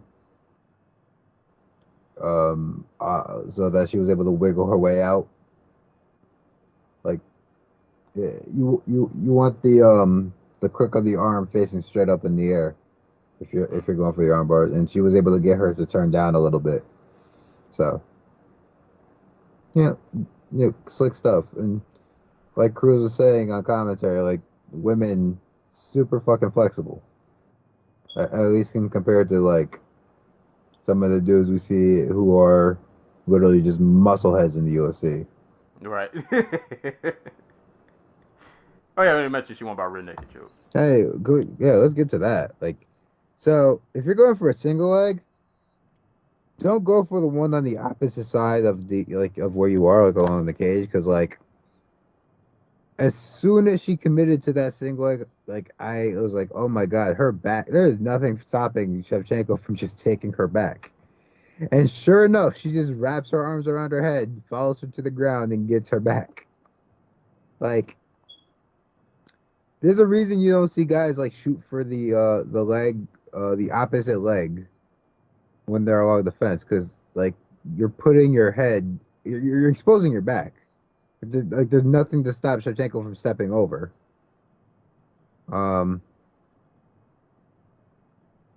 Yeah, like if you're at that point where like you're shooting for that, like just turn it into a double leg. It's going to stop her from being able to get to your back. But it was a really slick take. Like, yeah, because it felt like she didn't have like a perfect. I don't know if angle's the word. Well, like if you're going for so if you're going for that takedown, your head has to be on the inside, because if it's on the outside, there's literally nothing guarding your back. Right. Because like, so you basically just have somebody who's reaching over your back and has a free leg to step over. So when she goes to pick her up, like she's forced to bring her down, and she's able to wrap her leg around because there's like nothing stopping her. I can't remember. This wasn't a Herb Dean choke, was it? No. Okay. I'm watching the end right now. I wanna make sure that she doesn't like go out. Wait, she's out. No, she's out. And he shakes the hand, and then he shakes the hand again. Okay, this was the one. Yeah, This was not her shook. team. This was some other dude. Yeah, he shook. Oh, okay. He shook her left He shook arm both hands 3 times. Went to the other arm, shook it, looked at her face, and then shook it again, and then called the fight off. Yeah, it's like, bro, she's out of there. She's not moving. Yeah, boy, rough night for everybody who got submitted. Yeah, not a good look for Jersey. Yeah, they had to go through some extra pain that they just didn't need to go through. It was bad because some of these dudes actually like tapped and still didn't get. Yeah, not a good night for those who got choked out. But props to Antonina. Good on showing her ground game, which looks like it's evolving. Good clinch work. Hopefully next time don't catch your elbow. You don't want to eat too many of those. Yeah. But solid performance though. So congrats to Antonina Shevchenko. She won via rear naked choke in round 2. Moving down, Matt Schnell versus Jordan Espinoza. Dudes came out the gate firing off, but the fight didn't last too long. I think he went for a guillotine first, I want to say, right? Schnell? He went for a guillotine on what was one of the worst takedowns I've seen this year. Like, so from what I could tell, he wanted a trip takedown, right? Like, that wasn't the goal of that little like leg thing he did. Hold up. All right, I'm gonna replay it real quick. So yeah, it didn't last all that long. No, it was like 2 minutes, something like that. Not even. Wait, did he get caught? Is that what happened? So, because like when I was watching it this morning, I'm like, wow, that is a god awful takedown attempt. No, he didn't. Okay. He just kind of fell. Like he was shooting for a double leg as Snow came in, and like I guess his right leg clashed with Snell's right leg because what's his name? Espinosa's shot from from southpaw and Snell was orthodox, so like their right legs connected with one another, and he just kind of falls,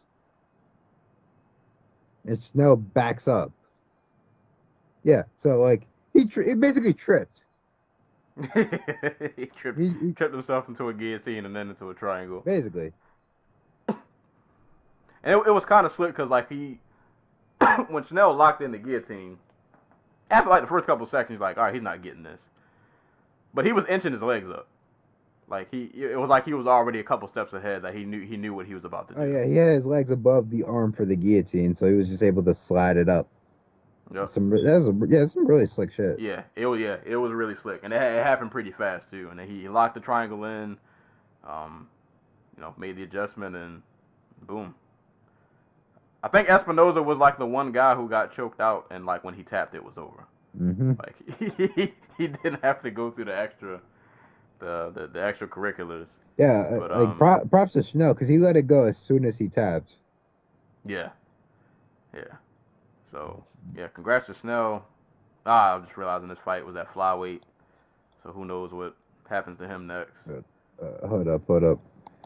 Snell, MTV's best fighter. He was on MTV. He was on Cage, the reality TV show for MTV. Wow. The MTV goat. Yeah, I can't even say that because Bellator was on MTV and like Ben Askren fought on MTV. Yeah, that was a thing. And that was a whole era. Yeah, and then you had like Mayhem Miller and his show. Oh boy. Oh god, the finale. Theodore Ortiz goes to watch the fights in Louisiana, looking to discover new and previously unknown fighters. Daniel takes a girl on a date and bonds with her when she makes him feel validated for his ADD and OCDs. She accepts his condition as her brother suffers from the same afflictions. Tony wins his fight with Daniel, while Daniel loses his. Wesley quits drinking and starts training for the first time in his life, which leads him to choke out an opponent fairly easily, being in by far the best shape of his life. Danger wins his fight against a tough adversary using an armbar. Everybody wins. By the way, Danger is Matt Snow. Boy, oh boy. That was a whole era. Boy, times. It's weird just looking back. How wild this whole sport has been this entire time. Like, we've gone through some eras, man. We've gone through some really interesting times just watching MMA all these years. But congrats to Matt Schnell. That was a really, really slick triangle. Don't know what he does at flyweight, but I mean, they're apparently keeping it, so hopefully. I hope, because the flyweights, man, have really been showing out. Like, I feel like ever since that whole thing has been circling, those rumblings in the air that flyweight might not be a thing anymore. Like, dudes have really just been showing out. So hopefully we'll get to see him again soon. Moving on to women's flyweight, Lauren Murphy versus Romero Barella.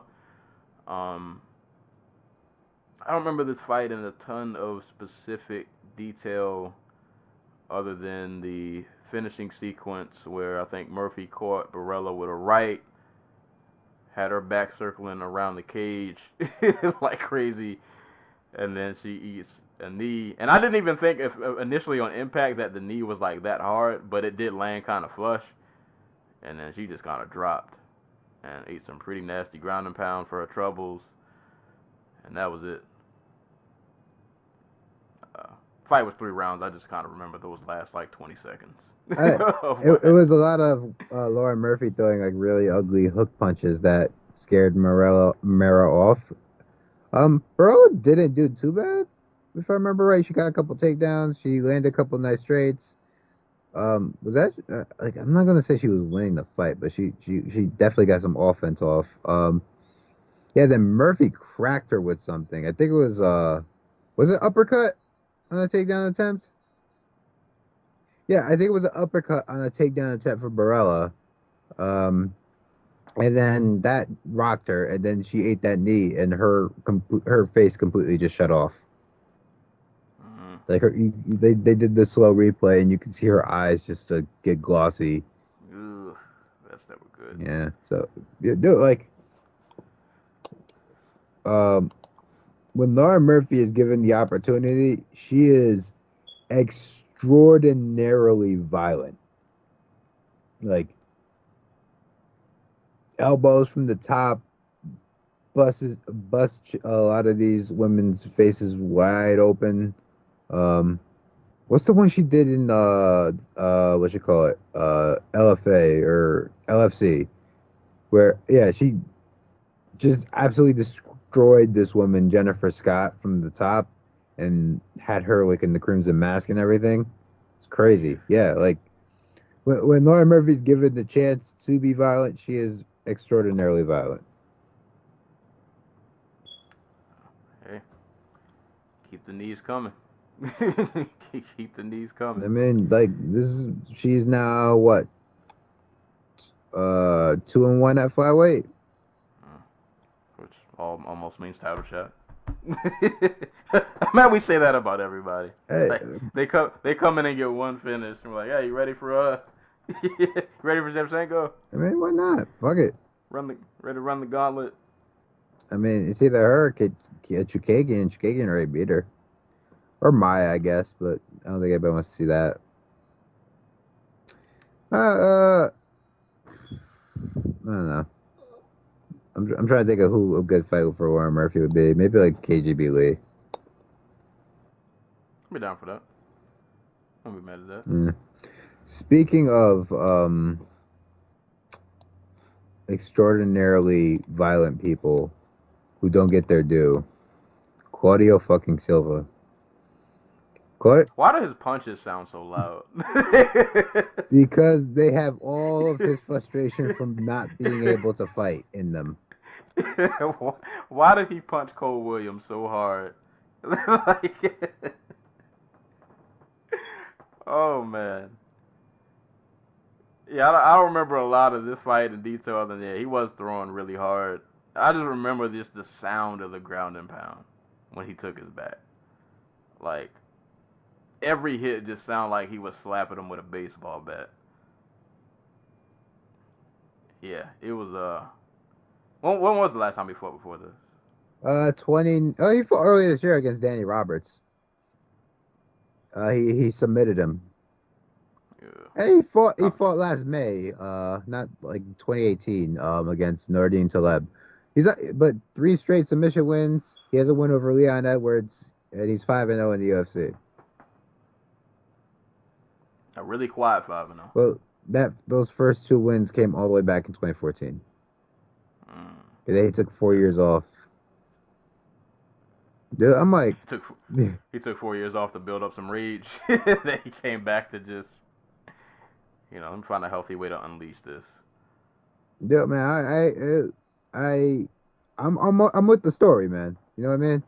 Like, dude takes some time off. The guys he beat go on to like get like all the way to the top of the division, like Leon Edwards, and now he's back. He's like, "This is my time." It's like Leonardo Santos. Right, who I forgot was like 40. Yeah. That's wild. Like, people thought he was boring when he left, but since he's come back, he's knocking people out. Knocked out Kevin Lee. It's great. It's great. Point being, Coyle Silva for champion. There we go. Coyle Silva versus Kamaru Usman. I want that now. Yeah, he punched Cole Williams really hard with ground and pound before he choked him out. It's kind of how that fight went. And last fight on the card, back at women's flyweight, Miranda Granger versus Hannah Goldie. I only watched this fight once, and I don't remember it a ton. This how it always is for the very first fight on the card. I remember it was pretty much a stand-up fight, you know, kickboxing, MMA kickboxing. I just remember Granger looking a lot more, I feel like she landed a lot more and looked just a bit more crisp and clean on the feet. Hannah can hit pretty hard though, but I don't know. Granger just seemed like technique was better, and I think she does have does she have? I feel like she does have a kickboxing background or something like that. I can't remember. I feel like I heard that on commentary. I could be lying, but I thought she had some kind of kickboxing credentials or something like that. But anywho, I thought Granger just looked better on the feet. Goldie did land a nice she landed a kick to the neck, which looked a little brutal. Like she threw I can't remember the first kick she threw. She threw like a front kick, and then she followed it with a side kick, and caught Granger just like right in the throat. It looked nasty. Like you don't want to get kicked in the throat. But overall, I think Granger just kind of landed more. Like I said, I don't remember the fight in a ton of specifics, but I just remember Granger landing more, looked more crisp on the feet. But Goldie landed a throat kick, which was pretty awesome. But Granger won via unanimous decision.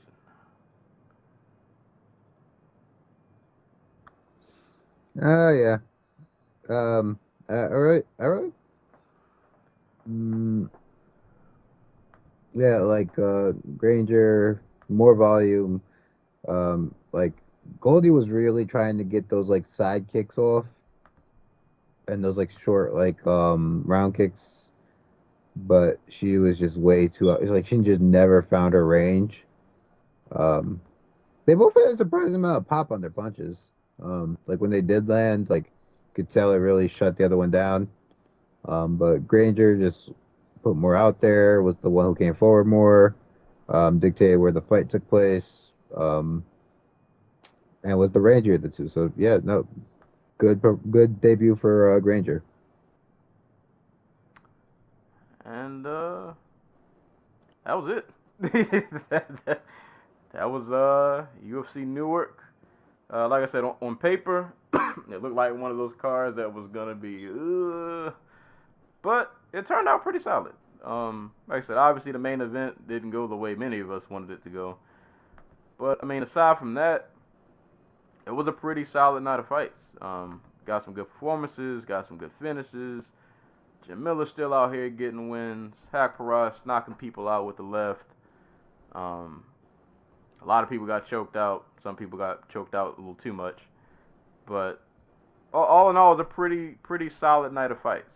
You know, I think we say this in a lot of cards. Maybe not a lot of fights that mean a lot in terms of a grand scheme, but there were some things on this card that were worth watching. And if for nothing else, even to our dismay, you know, the next welterweight title fight is pretty much set in stone. So we know how we know what's happening with that. So you got that storyline from it.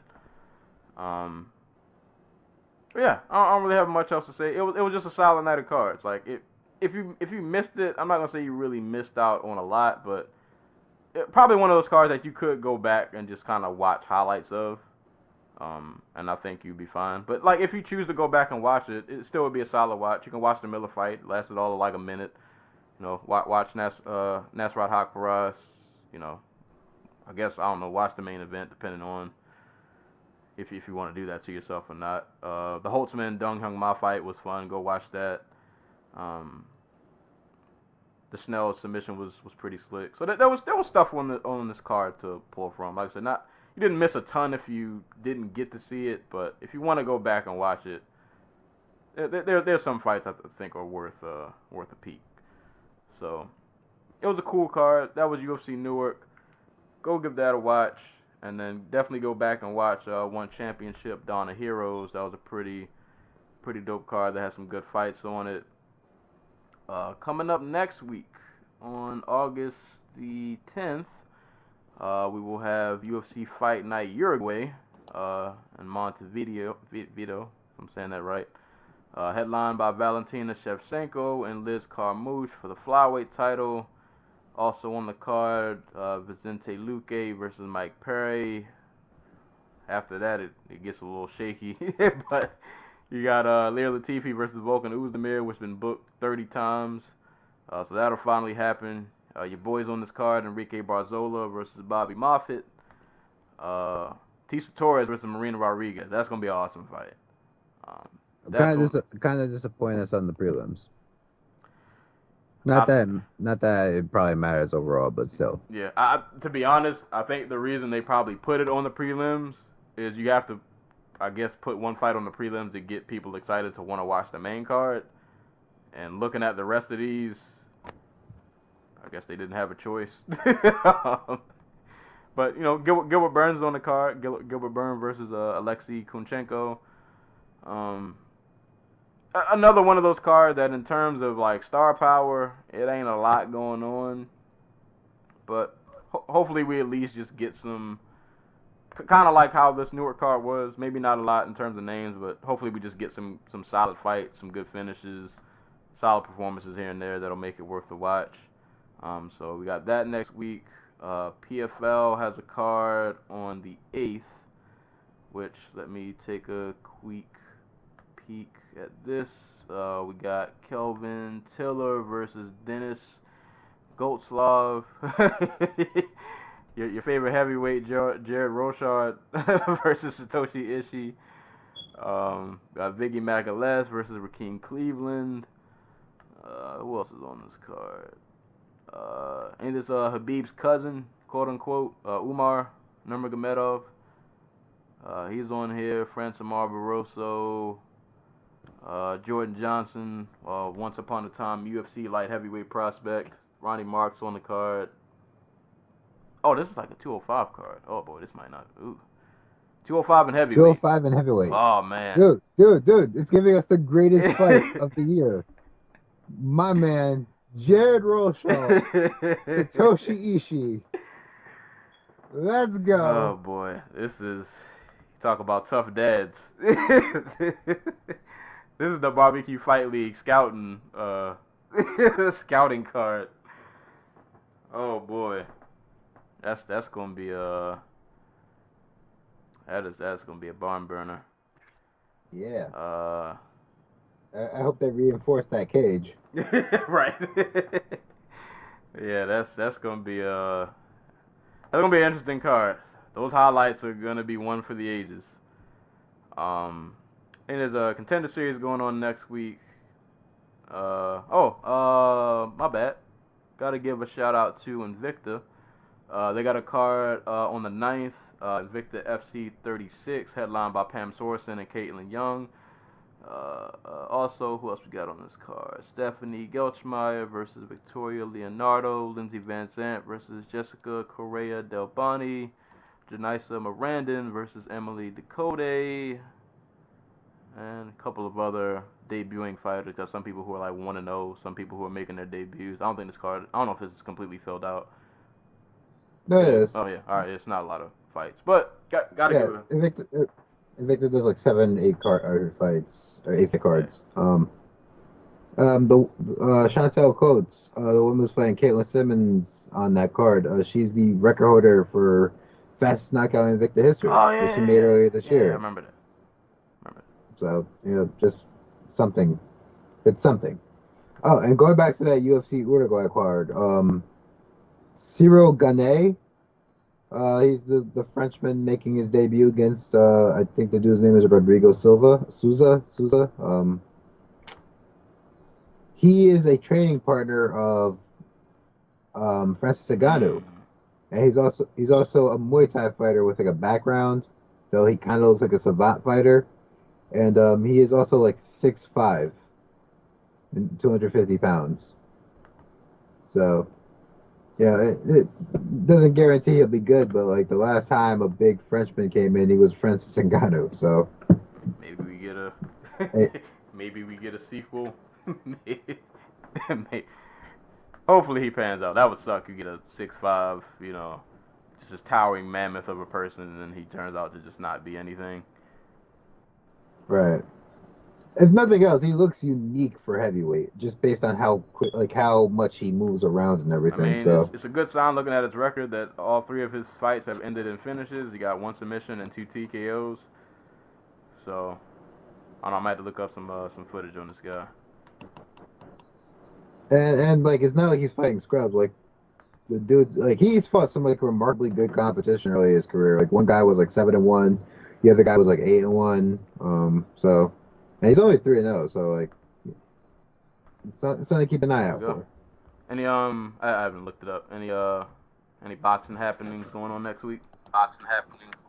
Let's see. Carl Frampton will be fighting Emmanuel Dominguez on ESPN Plus.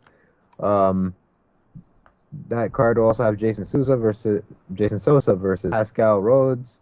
But for what it's worth, my favorite fight on that card, or the one I'm looking forward to the most anyway, is the debut of Robbie Ramirez. He's a 2-time Olympic gold medalist from Cuba. People might remember him for being the dude who beat Shakur Stevenson in the final of the 2016 Olympic Games. He was only 22 years old at the time. He's now 25. Cuba doesn't have the best record of like Cubans coming over here and being like great because they come over here and they get lazy if they're a heavyweight, or they come over here and they're really old. But from Ramirez is really fun to watch. Like he is aggressive. Like he has a pro-ready style, in my opinion, and like I think he's a future pound-for-pound talent if he doesn't like fall into the same trap that a lot of the other guys fall into when they get here, which is they start making a little bit of money and they just go crazy with it. But that's happening, and then over in Texas, they're having Virgil Ortiz Jr. versus Antonio Orozco. Orozco is a former world champion. Did he win the world title? He's a former world champion challenger. He lost his bid to get it, but the dude he's fighting, Virgil Ortiz Jr., is 13-0, and all 13 of his wins have come by knockout. So, young man on the rise. So, like, that's interesting. Is there a glory card this week? No, I keep seeing the advertisement for the Badr Hari fight, but I don't think that's happening until like later this year. Yeah, like the last card I see from them is like Glory 67. Glory 68. Yeah, no, it's not happening until December? Are they really just taking off the rest of the year? I guess so. I guess so. That's wild. That's gotta be something. There's gotta be something in between that. I don't know. I don't have their schedule. Okay, they do have a Glory card scheduled before them, but they just don't have a date yet. So, but I was thinking. While I'm here, I'm gonna just check something real quick to see if there's any other like kickboxing going on. Because I feel like we should really shout out K1 does have a card till the 24th, so I guess we're good. Because like you guys should be watching K1 because they're great. That reminds me, they just put a bunch of their fights from I say just, but it is like a couple weeks ago. From Crush Fight 103. Crush is one of those Japanese kickboxing promotions that run alongside K1. It's great. They have some amazing cards and some amazing fighters on there. Go check it out. It's all on YouTube, on the K1 official YouTube channel. It's great. Go watch it. For the last 4 minutes, I've been watching Cyril Gaines' highlight reel. Hey, it looks pretty good. I don't like that he kind of keeps his hands down a little low. At least in the footage that I've seen. But he looks like he's gonna give us a fun heavyweight fight. There will definitely be fisticuffs being thrown. Unless he gets taken down. Yeah, that would suck. That would suck. Yeah, because in none of these highlights was he doing anything off of his back. But he looked good. So we'll see how it turns out. But I guess that's pretty much it for today's show. So we can go ahead and do parting shots and shout outs. I'm not going to do a shot. We started this episode off on such a I don't even know what to call it. It's just sad. Yeah. Sour So note. I don't want to throw any shots, but on an MMA related shouts to Reina Cordoba, who fought Zoila Frosto at a Combate card that was in Fresno, California on Friday. Scored a pretty big upset with an armbar submission that was pretty dope. So go give that a watch if you hadn't. I saw people posting highlights of that on Twitter. So shout outs to Reina for pulling off that upset. And shout outs to Frosto, who just been out of MMA for a while and then, has been on a little comeback run, but, obviously this will be a roadblock, but I'm glad to see you fighting again. So shout outs to Reina for the upset, and shout outs to everybody participating in EVO. If you're a video game head like me, EVO is going down this weekend. I think by the time you guys hear this episode, I don't know if EVO will be over or if it'll pretty much be wrapping up. But EVO, if you don't know, fighting game tournament that happens every year over in Vegas. Mortal Kombat 11. I think they're doing Tekken 7, Super Smash Brothers, Blades Blue. I think Samurai Showdown, and there was like one other game that I had never heard of. But really dope tournament. I stayed up all night pretty much watching the Mortal Kombat 11 the Mortal Kombat 11 portion of it. But I fell asleep, so I don't even know who won. I have no idea who won the tournament. Try to look this up right now because it was a really good tournament, and I fell asleep. Consume looks like Sonic Fox Dragon run the finals. But either who. If you're a video game head, EVO is always a good time. So if you got nothing else to do, go watch some EVO. It's a good time. But like I said, I don't have any parting shots because we started this episode off on such a sad note. But yeah, shout outs to the two people. Shout outs to EVO. Shout outs to Reina. That's all I got for my parting shots and shout outs. Oof. Know what? So I'm a very boring person. I like history books, and I like history YouTube's channels. So I want to give a shout out to So if you're into city planning and the history of city planning, one of my favorite YouTubers updated with a video. It's like an hour long. It's called City Skylines, Power Politics and Planning, and it's the second half of an episode of a series of episodes he's done on public housing, and it's really interesting if you're into that type of stuff. Dude's a former, I want to say he was a civil engineer, he was a city planner. He worked for the Philadelphia Public Housing Administration. He just shares just stuff I didn't know about what goes into planning a city and what goes in what are zoning laws and working minimums and all that good stuff. And if you're interested in that type of stuff, go check it out. Dude's name is Do Not Eat 01. Do I have another shout out? Did anything good happen this week? Carmelo's trying to I don't know if you saw that. He's trying to he's trying to make his rounds. He did an interview with Stephen A. Saying how he thinks he deserves to still be in the league. I don't know if that's a shout out, but it's something. Yeah, I'm.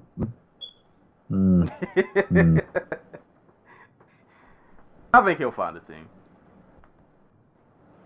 There'll be a team that needs some extra dude in the rotation, somebody who can come off the bench. And from what I'm hearing from this interview, I think Melo has accepted that he's not that guy anymore. Obviously, he's still talented enough to make a roster, but he's a bench player now. He needs to be coming off the bench for somebody. So I think he's accepted that. So if he has accepted that, I think he'll find a team. There's definitely somebody out there that'll need him. See, I was gonna throw a shot, but fuck it. Fuck that. Like you said, this episode has been tinged with. Oh, you know pessimism. What? We can throw a quick shot. It's not a super sad. A shot at everybody who was mad at LeBron for getting hype at his kid's game. I don't know if you saw that. Yeah. No, a few people. Have you never been to a high school game? they get way rowdier than that. Like, that was nothing. Yeah, just let the man hype Yeah. up his kid. And his kid, like somebody did not have parents who went to your games and it shows. Indeed. Either they didn't come to your games or you just never been to a high school game in general. Like my dad came all the way from Delaware to watch me play, and I rode bench. Same. So y'all could Same. exactly. I played in a championship game on a football team in which I played for 2 plays. My folks were still out there. Exactly. Like, yeah, y'all are bugging. Y'all are. And not only did he celebrate with his kid, like they like all the other kids were tweeting like, it's great to have him around. Like, he's a good role model. He encourages everybody. Like That's a dude you want right. around your kids. Like people talk shit about how LeBron plays and everything like that, and like how he manages himself and like how he has this like gigantic ego, but like, dude, genuinely Right. cares. He's a good dude. Like, at least it seems like it. From Like all the moves that he makes, like, he seems like basketball things aside, he seems like a genuinely good dude. So yeah, instead of a shot at all the people who are mad, shouts to There you LeBron go. James. There Keep you doing go. what you do. Because I've been to some basketball games, and I've seen the opposite. Like, I've seen some really trash parents. Like, some really bad parenting. And you can see the worst of the worst at those kind of games. So it's good to see somebody who's actually, like, being positive out there. Because it can go the other way really quick. Go to YouTube. You can find Little League brawls, and if you go to basketball games, Yeah, like, like you'll... oh my God, like go like I'll never forget, wait, because my stepbrother was a D1 athlete. So I spent a lot of my time in middle school, like, going to, like, a lot of his tournaments and stuff. And I'll never forget going to one of his basketball games, and there was a kid on the other team who was, like, really good. This kid was plucking threes like nobody's business, and he got injured. And we're all concerned because it looked like a really bad injury. And this one parent out of nowhere gets up like, "Oh, what are y'all gonna do now? You don't got your star player anymore." And it's like, bruh, he's like 16. Like, like, you're rooting for this kid's injury. It's a kid. Like, so there's some really trashy, terrible parents. So I'm never gonna fault LeBron or any parent for that matter who's showing up to these games, like, exact. trying to be a positive influence. Yeah, for real. Like, friggin' AAU parents are notoriously. Where was? Did we talk about this last week, or was I talking to somebody else about like, about stories you hear from like AAU coaches about like parents? No, we didn't talk about that. Okay. We have a lot of time left, but it's all the shit Yeah, you expect. yeah. It's a dark world in sports sometimes. It's a lot of that nitty gritty behind the scenes. There's some shady people out here, man.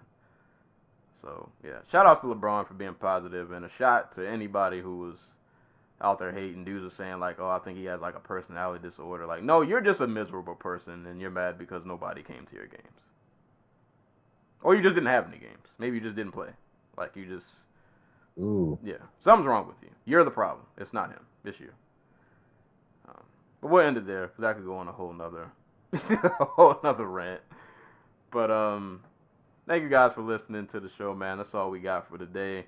As always, give this podcast a listen on SoundCloud, Apple Podcasts, Spotify, YouTube, Google Play. Send questions to dodotalkpodcast@yahoo.com. Hit me up on Twitter as well as Twitch @SerialSensei. And if you would like to buy my book, The Oddball Chronicles, for 99 cents, you can buy that on Amazon, or $8.99 if you want a physical copy. That's all I got for today. As always, anytime people are being punched and or kicked in the face, we will be there to talk about it. And until next time, we will catch you guys later.